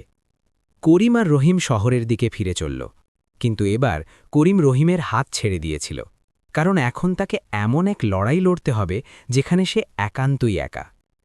প্রাসাদে পৌঁছতে পৌঁছতে রাত হয়ে গিয়েছিল। সেই রাত করিমের জন্য কেয়ামতের রাত ছিল। সে তার বিলাসবহুল শয়নকক্ষে গেল, যেখানে রেশমি পর্দা দুলছিল আর বাতাসে আতরের ঘ্রাণ ছিল। কিন্তু আজ তার সব কিছুর মধ্যে ইউসুফের মুখ ভেসে উঠছিল। সে তার বারান্দায় গেল আর নিচে সেই মেহমানখানাটি দেখল, যা সে ইউসুফের জমি দখল করে বানিয়েছিল। জ্যোৎস্না রাতে ওই ইমারতটি তার কাছে গোরস্তানের মতো মনে হচ্ছিল। তার মনে পড়ল সেই দৃশ্য, ইউসুফ যে ছোটবেলা থেকে পোলিওর শিকার ছিল, বগলের লাঠির ওপর ভর দিয়ে চলত। তার ছোট বাগানটি শহরের ঠিক মাঝখানে ছিল, যার জমি খুব দামি ছিল। করিমকে তার মেহমানখানা বড় করতে হবে। সে ইউসুফকে প্রথমে টাকার লোভ দিল। ইউসুফ মানা করে দিল, কারণ ওই জমি তার বাবার শেষ স্মৃতি ছিল। তারপর করিম হুমকি দিল, এবং শেষে করিম কাজীকে, বিচারককে কিনে জাল দলিল বানালো আর সরকারি আদেশের বাহানা দিয়ে ইউসুফের বাড়ি বুলডোজার দিয়ে ভেঙে দিল। ইউসুফের সেই চিৎকার আজ করিমের কানে প্রতিধ্বনিত হচ্ছিল।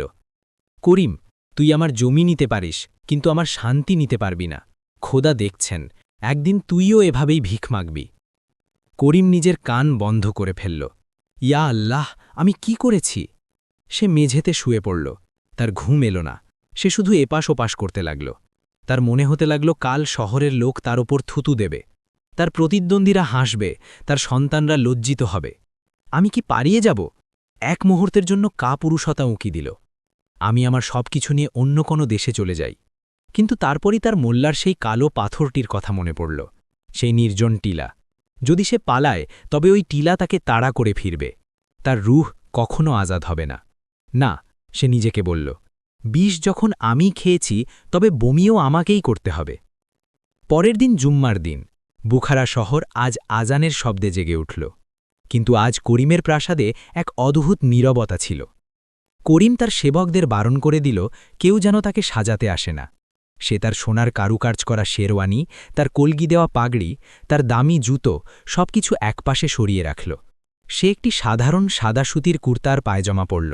মাথায় কোনো পাগড়ি রাখল না, শুধু একটি ছোট গামছা বাঁধল, যেমন গরিব শ্রমিকরা বাঁধে।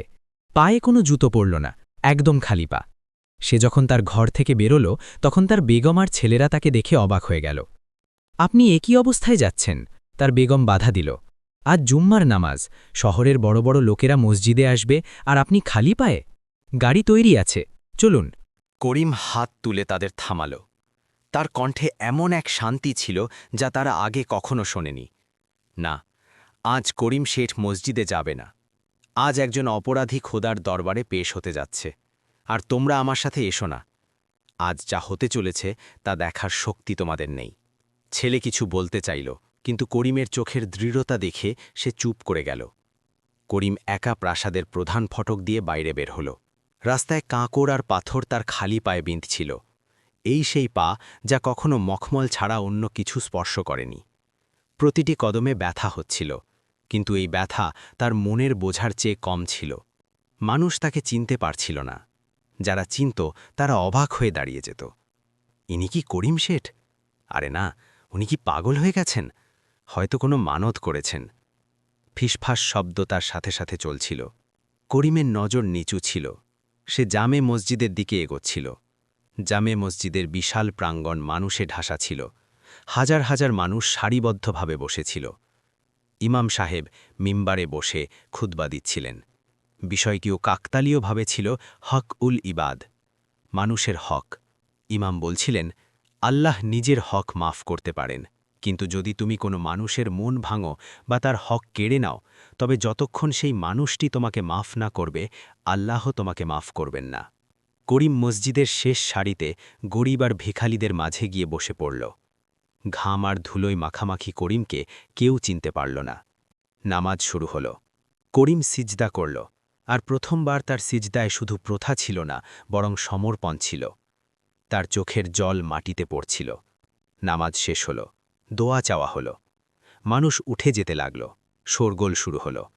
এটাই সেই সময়। করিমের বুক ফুঁড়ে হৃৎপিণ্ড যেন বেরিয়ে আসতে চাইল। তার পা কাঁপছিল। হিম্মাতকার করিম, হিম্মাতকার!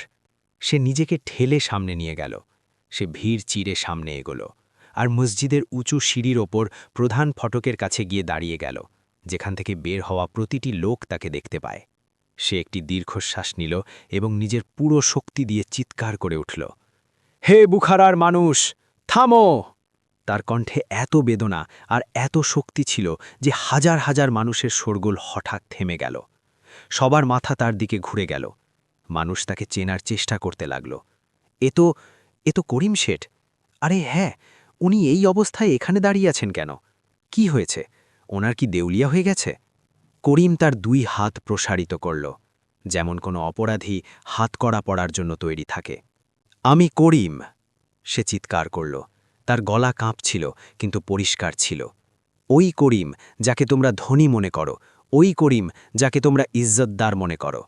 কিন্তু আজ আমি আমার মুখোশ খুলতে এসেছি। আমি চোর, আমি জালিম, আমি একজন ডাকাত, যে তলোয়ার দিয়ে নয় বরং কলম আর টাকা দিয়ে মানুষের রক্ত চুষেছে।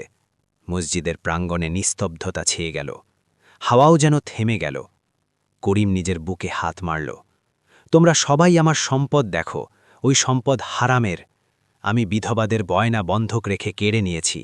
আমি দুর্ভিক্ষের সময় শস্য লুকিয়ে রেখে শিশুদের অভুক্ত মেরেছি। কিন্তু আমার সবচেয়ে বড় গুনাহ, আমার সবচেয়ে কালো গুনাহ, তার গলা রুদ্ধ হয়ে গেল। ভিড় স্তব্ধ ছিল। মোল্লা নাসিরুদ্দিন ভিড়ের এক কোণে একটি খাম্বার পেছনে দাঁড়িয়ে সব দেখছিলেন। করিম আবার শক্তি সঞ্চয় করল। ইউসুফ, ইউসুফ ইবনি আলী, তুমি কি এখানে আছো? তুমি কি আমার আওয়াজ শুনতে পাচ্ছ? ভিড়ের মধ্যে হুলস্থুল পড়ে গেল। ইউসুফ, ওই খোড়া ভিখারিটা! করিম আবার চিৎকার করল। ইউসুফ, যদি তুমি এখানে থাকো তবে সামনে এসো। আমি তোমার অপরাধী। আমি সেই করিম যে তোমার বাগান ছিনিয়েছিল, যে তোমার বগলের লাঠি ভিনিয়ে তোমাকে রাস্তায় ছুঁড়ে ফেলে দিয়েছিল। ইউসুফ, খোদার ওয়াস্তে সামনে এসো।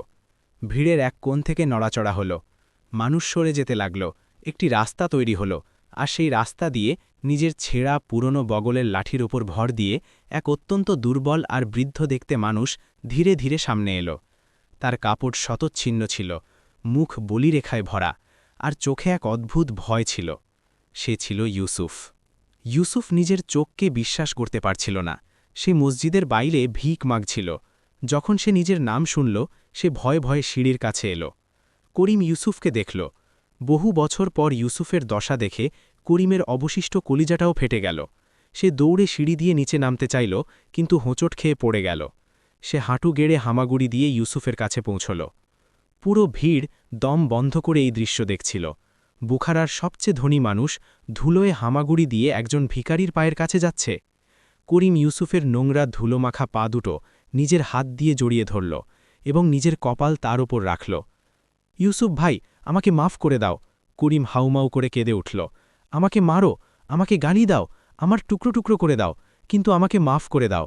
আমি জাহান্নামের আগুনে জ্বলছি ইউসুফ। আমার সম্পদ আমাকে দংশন করছে। ওই বাগান তোমার, আমি আজই দলিল তৈরি করিয়েছি। ওই বাগান, তার ওপর গড়া প্রাসাদ সব তোমার, আর ক্ষতিপূরণ হিসাবে আমার অর্ধেক সম্পদও তোমার। শুধু আমার জন্য তোমার বদদোয়া তুলে নাও। ইউসুফ পাথরের মূর্তির মতো দাঁড়িয়েছিল। তার মনে হলো সে কোনো স্বপ্ন দেখছে। ওই করিম, যে তাকে কীটের মতো পিষেছিল, আজ তার পায়ে পড়ে কাঁদছে। করিম নিজের পকেট থেকে একটি পুরনো ছেঁড়া চামড়ার জুতো বের করল, যা হয়তো ইউসুফেরই ছিল, যা সেদিন ফেলে গিয়েছিল বা করিম নিজেই সাথে এনেছিল। এই নাও ইউসুফ। করিম জুতোটি ইউসুফের হাতে ধরিয়ে দিল। মারো আমাকে এই জুতো দিয়ে, আমার মুখে মারো, সবার সামনে মারো, যাতে আমার মিথ্যে ইজ্জতের জানাজা বের হয়ে যায়। যতক্ষণ তুমি আমাকে মারবে না, আমার মনের আগুন শান্ত হবে না। মারো ইউসুফ, মারো। করিম পাগলমি পর্যায়ে চিৎকার করছিল। ভিড়ের মধ্যে কিছু মানুষ কাঁদতে লাগল। এই অনুশোচনা এতটা খাঁটি আর এতটা ভয়াবহ ছিল যে কারো রুহ কেঁপে উঠবে। ইউসুফের হাতে জুতো ছিল, তার হাত কাঁপছিল। তার চোখের সামনে সেই দৃশ্য ভেসে উঠল যখন তার ঘর ভাঙা হয়েছিল। তার রাগ, তার ঘৃণা, তার বছরের পর বছর জমে থাকা অসহায়ত্ব সব একসাথে উছলে পড়ল। সে জুতোটি ওপরে তুলল। ভিড়ের শ্বাস থমকে গেল। সে কি মারবে? ইউসুফের মুখ রাগে লাল হয়ে গেল। সে করিমের নত মস্তকটি দেখছিল। সে চাইলে এখনই করিমের মাথা ফাটিয়ে দিতে পারত। সে চাইলে পুরো ভিড়কে উস্কে দিতে পারত যে এই জালিমকে পাথর মেরে মেরে ফেল। কিন্তু তখনই ইউসুফের নজর করিমের পিঠের ওপর পড়ল, যা কান্নার চোটে কাঁপছিল। সে করিমের মধ্যে ওই জালিম ব্যবসায়ীকে দেখতে পেল না। সেখানে একটি হেরে যাওয়া, ভেঙে পড়া মানুষ দেখতে পেল। এক এমন মানুষ যে নিজেরই আত্মার বোঝার নিচে পিষ্ট হয়ে যাচ্ছিল। ইউসুফের হাত হাওয়ায় থেমে গেল। অনেকক্ষণ নিস্তব্ধতা বিরাজ করল। তারপর ইউসুফের হাত থেকে জুতোটি পড়ে গিয়ে মাটিতে পড়ে গেল। টপ। ইউসুফও ধীরে ধীরে নিচে ঝুঁকল এবং করিমের সামনে হাঁটু গেড়ে বসল। সে নিজের দুই হাত দিয়ে করিমের মুখ উপরে তুলল। করিমের মুখ চোখের জল আর ধুলোয় মাখা ছিল। ইউসুফের চোখ থেকেও জল ঝরে পড়ল। সে কাঁপতে থাকা গলায় বলল, করিম, তুমি আমার ঘর ভেঙেছিলে, আমার বাগান ছিনিয়েছিলে। আমি তোমাকে অনেক অভিশাপ দিয়েছিলাম। আমি রোজ খোদার কাছে তোমার ধ্বংস প্রার্থনা করতাম। কিন্তু আজ তোমাকে এই অবস্থায় দেখে আমার মনে হচ্ছে যে ধ্বংস তো তোমার উপর নেমে এসেছে। তুমি তো জ্যান্ত মরে গেছ। ইউসুফ একটি দীর্ঘশ্বাস নিল। আমি কোনো ফেরেশতা নই করিম, আমার রাগ হয়, কিন্তু আমার খোদা বলেন যে মাফ করে দেওয়া মানুষ বড় হয়। যদি আমি তোমাকে মারি তবে আমাতে আর তোমাতে কি তফাৎ থাকবে? আমি তোমাকে মাফ করছি। ভিড়ের মধ্য থেকে একসাথে সুবহান আল্লাহ ধ্বনি প্রতিধ্বনিত হল। করিম বিশ্বাস করতে পারছিল না। মাফ করে দিলে ইউসুফ? এভাবে নয়, আমাকে সাজা দাও, আমার সম্পদ নিয়ে নাও। ইউসুফ না বলে মাথা নাড়ল। আমার তোমার সম্পদ চাই না করিম, আমার বাগান আমাকে ফেরত দিয়ে দাও, কারণ ওটা আমার বাবার স্মৃতি। কিন্তু তোমার সোনাদানা ওসব তুমি নিজের কাছে রাখো বা গরিবদের মাঝে বিলিয়ে দাও, আমার হারামের কামাই চাই না। করিম ইউসুফের হাত চুমু খেল। তুমি মহান ইউসুফ, তুমি আজ আমার কাছে জিতে গেলে, আমি হেরে গেলাম। করিম দাঁড়িয়ে ভিড়ের দিকে তাকাল। তার মনে হলো তার কাঁধ থেকে হিমালয়ের মতো বোঝা নেমে গেছে। তার মনে হলো সে হাওয়ায় উড়ছে। ইজ্জত গেল, দাপট গেল, কিন্তু সে যে শান্তি পেল তা ছিল অমূল্য। সে ভিড়ের মধ্যে মোল্লা নাসিরুদ্দিনকে খুঁজল। মোল্লা খাম্বার পাশে দাঁড়িয়ে হাসছিলেন। তিনি করিমকে ইশারায় ডাকলেন। করিম ইউসুফের হাত ধরে মোল্লার কাছে গেল। মোল্লা, দেখে নাও, ইউসুফ আমাকে মাফ করে দিয়েছে, আমি শর্ত পূরণ করেছি। এবার তো সেই জমি আমার হল, এবার তো সেই পাথর স্বর্গের দরজা হয়ে গেল। মোল্লা নাসিরুদ্দিন ইউসুফের মাথায় হাত বুলিয়ে দিলেন এবং তারপর করিমের দিকে তাকালেন। হ্যাঁ করিম, ইউসুফ নিজের মহত্ব দেখিয়েছে, তুমি নিজের নাক ঘষেছ, এটা অনেক বড় ব্যাপার। কিন্তু মোল্লার মুখ আবার গম্ভীর হয়ে গেল। করিমের উৎসাহ থিতিয়ে গেল। কিন্তু এখন আবার কি বাকি আছে মোল্লা? আমি ক্ষুধা সহ্য করেছি, আমি ভালোবাসা খুঁজেছি, আমি আমার ইজ্জত নিলাম করে দিয়েছি, এখন কি জান নেবে আমার? মোল্লা বললেন, করিম, তুমি মানুষকে মানিয়ে নিয়েছ, তুমি সমাজের সামনে নিজেকে পরিষ্কার করে নিয়েছ, কিন্তু একটি শক্তি এখনও বাকি আছে যার সাথে তোমার হিসাব চুকানো বাকি, আর এটিই সবচেয়ে বিপজ্জনক মোড়। কে? ঘাবড়ে গিয়ে করিম জিজ্ঞাসা করল। আইন এবং রাজা, মোল্লা নিচু স্বরে বললেন। তখনই ভিড় চিড়ে সিপাহীদের একটি দল সেখানে এসে পৌঁছাল। তাদের হাতে বল্লম ছিল আর কবচ চকচক করছিল। তাদের সর্দার সামনে এলো। কে করিম সওদাগর? সর্দার কড়া গলায় জিজ্ঞেস করল। করিম সামনে এলো। আমি। সর্দার একটি তাম্রপত্রের ওয়ারেন্ট বের করল। করিম, তুমি এখনই ভরা মজলিসে খোদার ঘরে নিজের গুনাহের কবুলনামা দিয়েছ। তুমি স্বীকার করেছ যে তুমি জাল দলিল বানিয়েছ, তুমি কাজীকে ঘুষ দিয়েছ, তুমি ধোঁকা আর জালিয়াতি করেছ। এটি শুধু পাপ নয়, বুখারা সালতানাতের আইনের বিরুদ্ধে সঙ্গীন জুর্ম। করিমের পায়ের নিচ থেকে মাটি সরে গেল। সে তো শুধু আধ্যাত্মিক ক্ষমার কথা ভেবেছিল, জাগতিক আইনের কথা তো সে ভুলেই গিয়েছিল। সর্দার ইশারা করল। সিপাহীরা করিমের হাতে লোহার ভারী জিঞ্জির পরিয়ে দিল। তোমাকে গ্রেফতার করা হচ্ছে, সর্দার ঘোষণা করল। তোমাকে বাদশাহর দরবারে পেশ করা হবে। আর তুমি জানো কে সরকারি নথিপত্রে কারচুপি আর কাজীকে কেনার সাজা কি? মৃত্যু অথবা যাবজ্জীবন অন্ধকার কুঠুরির কারাদণ্ড। করিম মোল্লার দিকে তাকালো সাহায্যের আরতি নিয়ে। মোল্লা, এ কি হয়ে গেল? তুমি তো এটি বলনি। মোল্লা নাসিরুদ্দিন করিমের কাঁধে হাত রাখলেন। স্বর্গের জমি এত সহজে মেলে না বন্ধু। তুমি অতীত তো পরিষ্কার করে দিয়েছ, কিন্তু বর্তমানের মুখোমুখি তো হতেই হবে। এটিই তোমার শেষ এবং সবচেয়ে কঠিন পরীক্ষা। তুমি কি সত্যে অটল থাকবে যখন মৃত্যু তোমার সামনে দাঁড়িয়ে থাকবে? সিপাহীরা করিমকে টেনে নিয়ে যেতে লাগল। ভিড় যারা একটু আগে করিমের জয় জয়কার করছিল, বাদশাহর ভয়ে এখন তারা খামোশ ছিল। ইউসুফও কিছু করতে পারছিল না। করিমকে লোহার বেড়ি দিয়ে আটকে নিয়ে যাওয়া হচ্ছিল। স্বর্গের জমির স্বপ্ন এখন ফাঁসির দড়িতে বদলে যেতে দেখা যাচ্ছিল। তার সত্য বলাই কি তার মৃত্যুর কারণ হবে? শাহী দরবার সেজে উঠেছে। বাদশাহ সালামত অত্যন্ত রাগান্বিত, কারণ করিমের স্বীকারোক্তি তার প্রশাসনের মুখোশ খুলে দিয়েছে। করিমের সামনে দুটি পথ রাখা হয়েছে। হয় সে বলবে যে সে মসজিদে পাগলামির ঘোরে বিড়বিড় করছিল এবং নিজের সমস্ত সম্পদ রাজার তহবিলে জমা করে দিলে তাকে ছেড়ে দেওয়া হবে, অথবা সে নিজের সত্যে অটল থাকুক এবং প্রকাশ্যে ফাঁসির মঞ্চে তোড়ুক। জীবন আর স্বর্গের মধ্যে করিম কি বেছে নেবে? আর মোল্লা নাসিরুদ্দিন বাদশাহর কানে এমন কোনো গুপ্ত মন্ত্র ফুঁকেছেন যা পুরো বাজি পাল্টে দিতে পারে? জানার জন্য দেখুন এই গল্পের শেষ এবং সবচেয়ে রোমাঞ্চকর ভাগ, শাহী জেলখানা, বোখারার সবচেয়ে ডারাওনা অংশ। মাটির নিচে তৈরি কালকুঠুরি, যেখানে সূর্যের একটি কিরণও পথ হারিয়ে আসতে পারত না। দেয়ালে শ্যাওলা জমেছিল, আর বাতাসে স্যাঁতস্যাঁতে ভাব ও মৃত্যুর গন্ধ মিশেছিল। এখানকার নিস্তব্ধতা এতটাই ভারী ছিল যে মানুষ নিজের শ্বাসের শব্দেই ভয় পায়। এই অন্ধকার কুঠুরিতে লোহার ভারী জিঞ্জিরে বন্দী হয়ে করিম বসেছিল। কাল পর্যন্ত যে মানুষ রেশমের গদিতেও এপাশ ওপাশ করত, আজ সে ঠান্ডা ভিজে মেঝেতে শুয়েছিল। তার শরীরে আঁচড় ছিল, কাপড় ছেঁড়া ছিল এবং পায়ে বেড়ি ছিল। কিন্তু, এবং এটিই সবচেয়ে অদ্ভুত বিষয়, তার মুখে সেই ভয় ছিল না যা সাধারণত মৃত্যুদণ্ডের অপেক্ষায় থাকা কয়েদিদের মুখে থাকে। তার চোখে এক অদ্ভুত স্থিরতা ছিল, এক এমন শান্তি যা সে নিজের প্রাসাদের ঝাড়বাতির আলোয় কখনো অনুভব করেনি। বাইরে শাহী দরবারের প্রস্তুতি চলছিল। পুরো শহরে নিস্তব্ধতা ছিল। সবার মুখে শুধু একটাই আলোচনা, করিম শেঠের পাগলামি আর তার স্বীকারোক্তি। মানুষ অবাক ছিল, সত্য বলার সাজা কি মৃত্যু? মোড়ে মোড়ে চাপা গলায় কথা হচ্ছিল। তখনই কালকুঠুরির ভারী লোহার দরজা ক্যাচ ক্যাচ শব্দে খুলে গেল। একটি মশালের আলো ভেতরে এলো এবং তার পেছনে বুখারার উজিরে আজম অর্থাৎ প্রধানমন্ত্রী দাখিল হল। উজির এক চালাক আর দুর্নীতিবাজ মানুষ ছিল, যার করিমের সাথে পুরনো সম্পর্ক ছিল, লেনদেন ছিল। উজির নিজের নাকে রুমাল রাখল এবং তাচ্ছিল্য ভরে চারদিকে তাকাল।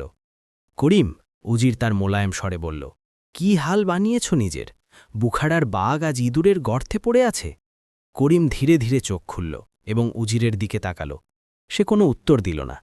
উজির আরও একটু কাছে এলো এবং ফিসফিস করে বলল, দেখো করিম, আমি এখানে তোমার তামাশা দেখতে আসিনি, তোমাকে বাঁচাতে এসেছি। বাদশাহ সালামত খুব রেগে আছেন। তুমি প্রকাশ্যে এটা বলে যে তুমি কাজীদের কিনেছ, পুরো প্রশাসনের নাক কেটে দিয়েছ। বাদশাহ তোমাকে শুলে চড়াবেন। কিন্তু আমার কাছে একটি রাস্তা আছে। করিম শান্তভাবে জিজ্ঞেস করল, কি রাস্তা উজির? উজিরের চোখে লোভ চকচক করে উঠল। ব্যাস, একটি ছোট মিথ্যে। কাল দরবারে যখন বাদশাহ জিজ্ঞেস করবেন, তখন বলে দিও যে তোমার ওপর জিনের আছড় ছিল। বলে দিও যে তোমার পাগলামির ঘোর উঠেছিল আর তুমি মসজিদে যা কিছু বলেছ তা সব বানোয়াট ছিল। আমি সাক্ষী তৈরি করে নেব, হেকিমদের দিয়ে লিখিয়ে দেব যে তুমি মানসিকভাবে অসুস্থ। বদলে ব্যাস তোমার সম্পদের একটি বড় অংশ সরকারি তহবিলে আর আমার পকেটে দিয়ে দিও। তোমার জান বেঁচে যাবে, আর কিছু সময় পর মানুষ সব ভুলে যাবে। তুমি আবার আমোদ করবে। উজির নিশ্চিত ছিল যে করিম সাথে সাথে মেনে নেবে, কারণ প্রাণ কার না প্রিয়, আর করিম তো ব্যবসায়ী ছিল, সওদা করা তার রক্তে ছিল। কিন্তু করিম হাসল। সেই হাসি শুকনো ছিল না, বরং তাতে একজন মুক্ত মানুষের সুর ছিল। উজির, করিম বলল, তুমি আমাকে ওই জীবন বিক্রি করতে এসেছ যা আমি কাল মসজিদের সিঁড়িতে খুলে রেখে এসেছি। তুমি বলছো আমি পাগলামির নাটক করি। হকিকত তো এটি উজির যে আমি সারা জীবন পাগল ছিলাম। এখন গিয়ে তো আমার জ্ঞান ফিরেছে। এখন গিয়ে তো আমি বুদ্ধিমান হয়েছি। আমি মিথ্যের সওদা করে অনেক সম্পদ কামিয়েছি। এখন সত্যের সওদা করে জান হারানোয় আমি কোনো লোকসান দেখি না। উজিরের মুখ হাঁ হয়ে গেল। তুমি নির্বোধ হয়ে গেছ। মৃত্যু সামনে দাঁড়িয়ে আর তুমি দর্শন ঝাড়ছ। মরে যাবে করিম, কুকুরের মতো মরবে। করিম দেওয়ালে ঠ্যাস দিয়ে চোখ বুজে ফেলল। সত্যের জন্য মরা মিথ্যের সাথে বেঁচে থাকার চেয়ে ভালো। যাও উজির, বাদশাকে বলে দাও যে করিম তার বয়ান বদলাবে না। উজির পা দাপিয়ে চলে গেল। দরজা আবার বন্ধ হয়ে গেল। অন্ধকার আবার ছেয়ে গেল। কিন্তু করিমের ভেতরে একটি প্রদীপ জ্বলছিল, আত্মসম্মানের প্রদীপ। পরের দিন বুখারার শাহী দরবার কানায় কানায় পূর্ণ ছিল। বাদশাহ নিজের উঁচু সিংহাসনে বিরাজমান ছিলেন। তার মুখ রাগে লাল ছিল। তার আশেপাশে উজির, কাজী আর সিপাহীরা দাঁড়িয়েছিল। মোল্লা নাসিরুদ্দিনও দরবারের ভিড়ে এক কোণে দাঁড়িয়েছিলেন, একেবারে শান্ত, যেন কোনো নাটকের ক্লাইম্যাক্স দেখতে এসেছেন। নাকাড়া বাজল, আসামি করিমকে পেশ করা হোক। লোহার জিঞ্জিরের শব্দ প্রতিধ্বনিত হল। করিমকে 4 সিপাহী টেনে নিয়ে এলো। সে খালি পায়ে ছিল, চুল এলোমেলো ছিল, কিন্তু তার হাঁটার মধ্যে এক অদ্ভুত গাম্ভীর্য ছিল। সে বাদশার সামনে পৌঁছালো, কিন্তু সে দয়ার ভিক মাঙার জন্য হাঁটু গেড়ে বসেনি। সে সোজা দাঁড়িয়ে থাকল। বাদশাহ কড়া গলায় জিজ্ঞেস করলেন, করিম, এটি কি সত্য যে তুমি মসজিদে কবুল করেছ যে তুমি সরকারি নথিপত্রে কারচুপি করেছ? তুমি কি আমাদের নিযুক্ত করা কাজীদের ঘুষ দিয়েছ? তুমি কি মাসুমদের জমি দখল করেছ? পুরো দরবার দম বন্ধ করে করিমের উত্তরের অপেক্ষা করছিল। উজির ইশারায় করিমকে বোঝাচ্ছিল যে এখনও সময় আছে, মিথ্যে বলে দাও। করিম একটি দীর্ঘশ্বাস নিল এবং নিজের নজর সরাসরি বাদশার নজরের সাথে মেলাল। জি হ্যাঁ জাহাবানা, এটি সত্য। আমি এসবই করেছি। দরবারে শোরগোল পড়ে গেল। কারও বিশ্বাস হচ্ছিল না যে কেউ নিজের মুখে নিজের মৃত্যুদণ্ডের পরোয়ানায় দস্তখত করছে। বাদশাহ রাগে সিংহাসনের হাতলে ঘুষি মারলেন। বেয়াদব, তোমার কি নিজের প্রাণের পরোয়া নেই? তুমি জানো এর সাজা কি? প্রকাশ্যে মৃত্যু। জানি হুজুর, কিন্তু আমি আমার রুহকে আর ময়লা করতে পারি না। আমি ইউসুফের কাছে মাফ চেয়ে নিয়েছি, খোদার কাছে মাফ চেয়ে নিয়েছি। এখন যদি আইন আমাকে সাজা দিতে চায়, তবে আমি তৈরি। আমার মিথ্যে আমাকে বাঁচিয়ে রাখতে পারে, কিন্তু আমার সত্য আমাকে আজাদ করে দেবে। বাদশাহ থতমত খেয়ে গেলেন। তিনি অনেক অপরাধী দেখেছিলেন, কাঁদতে থাকা, কাকুতি মিনতি করা, ঘুষ দেওয়া। কিন্তু এমন অপরাধী প্রথমবার দেখলেন যে সাজাকে আলিঙ্গন করার জন্য তৈরি ছিল। বাদশার ভেতরের মানুষটি জেগে উঠতে চাইছিল, কিন্তু তার ভেতরের রাজা আইনে বাধা ছিল। যদি তিনি করিমকে ছেড়ে দিতেন, তবে এই বার্তা যেত যে দুর্নীতি গ্রহণযোগ্য। বাদশাহ ভারী মনে রায় শোনানোর জন্য মুখ খুললেন। যেহেতু আসামি নিজের অপরাধ স্বীকার করেছে এবং এই অপরাধ সালতানাতের বিরুদ্ধে, তাই আমরা হুকুম দিচ্ছি যে... থামুন জাহাপানা! হঠাৎ এক জোরালো আওয়াজে দরবার চমকে গেল। সবার নজর ঘুরে গেল। মোল্লা নাসিরুদ্দিন ভিড় চিরে সামনে আসছিলেন। তার হাতে একটি পুরনো ভাঁজ করা কাগজের টুকরো ছিল। বাদশাহ মোল্লাকে দেখলেন। মোল্লা, তুমি এখানে? এটি ন্যায়ের সময়, ধাঁধার নয়, পিছে হটো। মোল্লা ঝুঁকে সালাম করলেন, কিন্তু পিছে হটলেন না। বেয়াদবি মাফ করবেন জাহাপানা, কিন্তু ন্যায় অন্ধ হয়, তার মাঝে মাঝে আলোর প্রয়োজন হয়। আপনি করিমকে সাজা দিতে যাচ্ছেন কারণ সে পাপ করেছে, কিন্তু আপনি কি ওই মানুষকে সাজা দিতে পারেন যে আগেই মরে গেছে? বাদশাহ বিরক্ত হলেন। কি আজে বাজে কথা! করিম আমাদের সামনে জ্যান্ত দাঁড়িয়ে আছে। মোল্লা নাসিরুদ্দিন করিমের পাশে গিয়ে দাঁড়ালেন এবং তার কাঁধে হাত রাখলেন। না সরকার, এটি ওই করিম নয় যে গুনাহ করেছিল। ওই পুরনো লোভী অহংকারী করিম তো ওই রাতে মরে গেছে যখন সে খালি গায়ে ক্ষুধার্থ তৃষ্ণার্থ থেকে নিজের রুহ সওদা করেছিল। ওই করিম মসজিদের সিঁড়িতে মরে গেছে যখন সে নিজের ইজ্জতকে জুতোর নিচে পিষে দিয়েছিল। এই যে মানুষটি আপনার সামনে দাঁড়িয়ে আছে, এটি এক নতুন জন্ম, আর এক নতুন জন্মানো শিশুকে গত জন্মের পাপের সাজা কিভাবে দেওয়া যেতে পারে? দরবারে কানাঘোষা শুরু হয়ে গেল। মোল্লার যুক্তি অদ্ভুত ছিল, কিন্তু তাতে জোর ছিল। বাদশাহ বিরক্ত হয়ে বললেন, আইন আধ্যাত্মিক কথা বোঝে না মোল্লা, আইন প্রমাণ চায়। এ স্বীকার করেছে, এ সাজা পাবে। তাহলে জাহাপনা, মোল্লা ওই কাগজের টুকরোটি উপরে তুললেন। আপনাকে আরও একটি নথি দেখতে হবে। এটি হল স্বর্গের জমির বায়না দলিল। বাদশাহ হাসলেন। স্বর্গের জমি? মোল্লা, তুমি আবার শুরু করলে? মোল্লা গম্ভীরভাবে বললেন, হাসবেন না সরকার। করিম আমার কাছ থেকে 1000 সোনার দিনারে স্বর্গের একটি টুকরো কিনেছিল, আর সওদা এটি ছিল যে তাকে ওই জমি তখনই দেওয়া হবে যখন সে নিজেকে ওই জমির যোগ্য করে তুলবে। আজ এই ভরা আদালতে সত্য বলে এবং মৃত্যুর ভয় ত্যাগ করে করিম বিজয়ী হয়েছে, শেষ শর্ত পূরণ করেছে। এখন যেহেতু এই মানুষটি স্বর্গের মালিক হয়ে গেছে, তবে কি পৃথিবীর কোনো রাজা তাকে নরকে, মৃত্যু পাঠিয়ে খোদার নিজামে, ব্যবস্থায় হস্তক্ষেপ করতে পারেন? আপনি কি ওই মানুষকে মারবেন যাকে খোদা নিজের প্রতিবেশী হিসেবে বেছে নিয়েছেন? এটি এমন এক চাল ছিল যার জবাব কারো কাছে ছিল না। মোল্লা বিষয়টিকে আইনি থেকে ধর্মীয় এবং আধ্যাত্মিক করে দিয়েছিলেন। যদি বাদশাহ এখন করিমকে মারতেন, তবে জনতা করিমকে শহীদ মানত আর বাদশাহকে জালিম। বাদশাহ ভাবনায় পড়ে গেলেন। তিনি করিমের চোখের দিকে তাকাচ্ছিলেন, সেখানে শুধু সত্য ছিল। বাদশাহ উজিরের দিকে তাকালেন, যে অত্যন্ত ভয় পেয়েছিল পাছে তার মুখোশ না খুলে যায়। বাদশাহ হাসলেন, এক রহস্যময় হাসি। মোল্লা, তোমার জীব কাঁচির চেয়েও দ্রুত চলে। বাদশাহ বললেন, তুমি আমাদের ধর্মসংকটে ফেলে দিয়েছ, কিন্তু আইন তো আইনই, সাজা তো মিলবেই। পুরো দরবারে নিস্তব্ধতা ছেয়ে গেল। করিম চোখ বন্ধ করে নিল, কিন্তু বাদশাহ আগে বললেন, সাজা মৃত্যু হবে না, কারণ একজন সত্যবাদীকে মারা মানে সত্যের গলা টিপে ধরা, আর আমরা চাই না যে ইতিহাস আমাদের সত্যের খুনি বলুক। বাদশাহ তার রায় শোনালেন।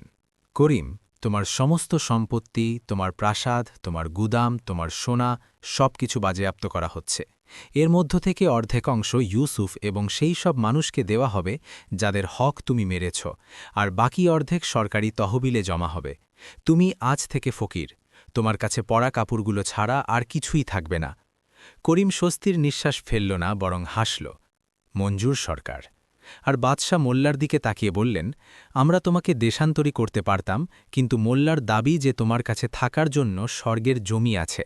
তো যাও, আমরা তোমাকে এই শর্তে মুক্তি দিচ্ছি যে তুমি বাকি জীবন সেই জনশূন্য অনুর্বর জমির টুকরোতেই কাটাবে যা তুমি মোল্লার কাছ থেকে কিনেছ। তুমি শহরে আর পা রাখবে না। ওই খা খা টিলাই এখন তোমার দুনিয়া। দেখি তুমি সেখানে কিভাবে স্বর্গ বানাও। বেড়ি খুলে দেওয়া হলো। জিঞ্জির পড়ার শব্দ কোনো সঙ্গীতের চেয়ে কম ছিল না। করিম আজাদ ছিল, তার কাছে কানাকড়িও ছিল না।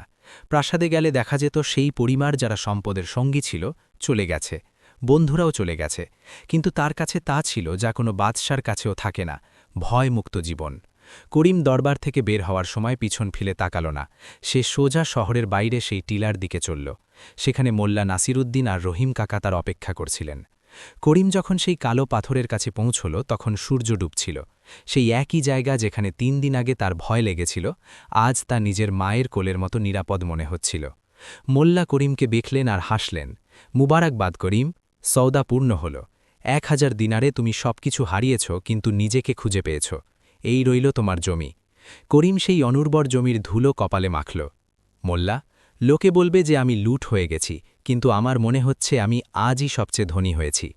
রহিম কাকা নিজের পুটলি থেকে কিছু বের করলেন, কিছু বীজ আর ১ লোটা জল। মালিক নয় বেটা করিম, স্বর্গ আকাশে থাকে না, স্বর্গ বানাতে হয়। চলো এই অনুর্বর জমিকে জান্নাত বানাই। আর সেই দিন থেকে করিমের নতুন জীবন শুরু হল। শুরুটা কঠিন ছিল। করিম যে কোনোদিন একটি খড়ও তোলেনি, এখন কড়া রোদে কোদাল চালাত। রহিম কাকা তাকে চাষবাস শিখিয়েছিলেন। ইউসুফ, যে এখন নিজের বাগানের মালিক ছিল, মাঝে মাঝে করিমের সাথে দেখা করতে আসত আর তার জন্য খাবার আনত। পুরনো শত্রুরা এখন বন্ধু হয়ে গিয়েছিল।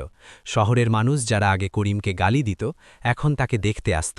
তারা দেখত কিভাবে বুখারার প্রাক্তন আমির ঘামে ভিজে পাথরে জমি থেকে পাথর সরাচ্ছে। ধীরে ধীরে মানুষের দৃষ্টিভঙ্গি বদলাল। কেউ তার জন্য চারা গাছ নিয়ে আসত, কেউ সার। করিম সেই টিলার ওপর একটি ছোট কুড়ে ঘর বানাল। সে নিজের হাতে কুঁয়ো খুঁড়ল। অনেকবার তার হাত রক্তাক্ত হয়েছে, অনেকবার ফসল শুকিয়ে গেছে, কিন্তু সে হার মানেনি। তার এখন রাতে ডরাওনা স্বপ্ন আসত না। সে এখন এমন গভীর ঘুমে আচ্ছন্ন হতো যা মখমলের গদিতেও নসিব হয়নি। 10 বছর পর যদি কোনো অচেনা মানুষ সেই পথ দিয়ে যেত, তবে সে নিজের চোখকে বিশ্বাস করতে পারত না। যে জায়গাটি একসময় নির্জন ভূতের টিলা বলে পরিচিত ছিল, এখন তা এক সবুজ শ্যামল মরুদ্যানে পরিণত হয়েছে।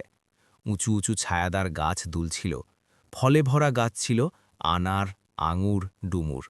রং বেরঙের ফুলের বাগান ছিল যেখানে প্রজাপতিরা উড়ত। আর মাঝখানে, যেখানে সেই কালো অপয়া পাথরটি পড়েছিল, সেখানে এখন একটি সুন্দর ঝর্ণা ছিল, যার জলে পাখিরা এসে তৃষ্ণা মেটাত। সেই বাগানের ঠিক মাঝখানে একজন বৃদ্ধ কিন্তু সুস্থ মানুষ বসেছিল। তার পরনে সাদা স্থুতির কাপড় ছিল। মুখ রোদে পোড়া ছিল, কিন্তু চোখে একটি স্বর্গীয় উজ্জ্বলতা ছিল। সে ছিল করিম। তার কাছে শিশুরা বসেছিল, যাদের সে গল্প শোনাচ্ছিল। আর তার পাশে মোল্লা নাসিরুদ্দিন বসেছিলেন, যিনি এখন বেশ বৃদ্ধ হয়ে গেছেন, কিন্তু তার দুষ্টুমি সেই একই ছিল। একজন যাত্রী সেখান দিয়ে যাচ্ছিলেন। তিনি এই সুন্দর জায়গাটি দেখলেন আর দাঁড়িয়ে পড়লেন। তিনি করিমকে জিজ্ঞেস করলেন, বাবা, এই জায়গাটি কত সুন্দর, এর নাম কি, আর এর মালিককে? নিশ্চয়ই কোনো খুব ধনী বাদশাহ হবেন, যিনি এত টাকা খরচা করেছেন। করিম আর মোল্লা একে অপরের দিকে তাকিয়ে হাসলেন। করিম বলল, হে পথিক, এই জায়গার নাম বাগে সুকুন। আর এর মালিক পৃথিবীর সবচেয়ে ধনী মানুষ, কারণ তার এখন কোনো কিছুরই চাওয়া নেই। যাত্রী জিজ্ঞেস করলেন, আমি কি এখান থেকে কিছু ফল কিনতে পারি? করিম হাসল, এখানে কেনা বেচা চলে না বন্ধু, এখানে শুধু বিলিয়ে দেওয়া হয়। পেট ভরে খাও আর নিজের পকেটও ভরে নাও। এটি স্বর্গের জমি, এখানে সব বিনামূল্যে। যাত্রী অবাক হয়ে ফল খেতে লাগলেন।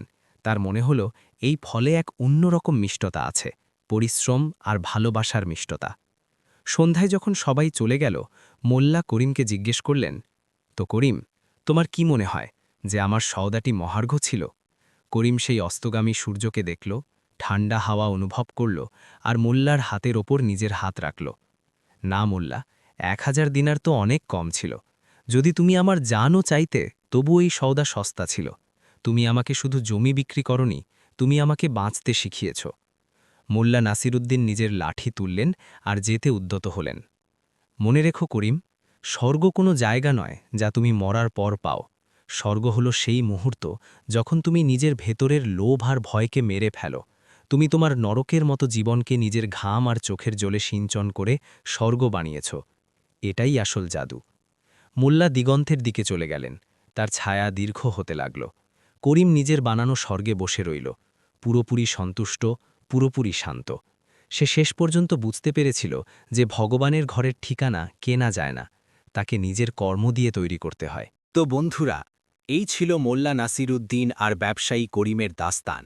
এক এমন কাহিনী যা শুরু হয়েছিল লোভের 1000 মুদ্রা দিয়ে আর শেষ হল ত্যাগের অমূল্য সম্পদে। করিম শিখল যে সবচেয়ে বড় আমিরই পকেট ভারী হওয়া নয়, বরং মন হালকা হওয়া। সে জনশূন্য অনুর্বর জমিকে স্বর্গ বানাল, কিন্তু তার আগে সে নিজের অনুর্বর হৃদয়কে চোখের জলে ভিজিয়ে তাতে মনুষ্যত্বের বীজ বুনেছিল। আমরা সবাই নিজের জীবনে করিমের মতোই। আমরাও শান্তি কিনতে চাই দামি গাড়িতে, বড় বাড়িতে, দুনিয়ার বাহবায়। আমরা ভাবি যে পরের জিনিসটি আমাদের খুশি করে দেবে। কিন্তু মোল্লা নাসিরুদ্দিন আমাদের মনে করিয়ে দেন যে যেই স্বর্গের খোঁজ আমরা বাইরে করছি তার মানচিত্র আমাদের ভেতরেই লুকিয়ে আছে। আপনার জীবনেও কি এমন কোনো ইউসুফ আছে যাকে আপনি দুঃখ দিয়েছেন? আপনার ভেতরেও কি কোনো করিম আছে যে সত্য বলতে ভয় পাচ্ছে? আজই থামুন, ভাবুন, আর যদি সম্ভব হয় তবে ক্ষমা চেয়ে নিন, কারণ বোঝা নিয়ে পাহাড় বা স্বর্গ চড়া যায় না। আপনাদের এই 5 ভাগের দীর্ঘ যাত্রা কেমন লাগল? করিমের পরিবর্তন আপনাকে কি শেখালো? আপনিও কি মানেন যে মানুষ বদলাতে পারে? নিজের বিচার নিচে কমেন্টে অবশ্যই লিখুন। আমরা প্রতিটি কমেন্ট পড়ি। যদি এই গল্পটি আপনার হৃদয় স্পর্শ করে থাকে তাহলে একে লাইক করুন এবং সেই সব মানুষের সাথে শেয়ার করুন যাদের এটি প্রয়োজন। সালাম ভয়েস পরিবারের অংশ হওয়ার জন্য সাবস্ক্রাইব বাটনটি টিপুন এবং বেল আইকন অবশ্যই প্রেস করুন যাতে আমাদের পরের কাহিনী আপনার কাছে সবার আগে পৌঁছায়।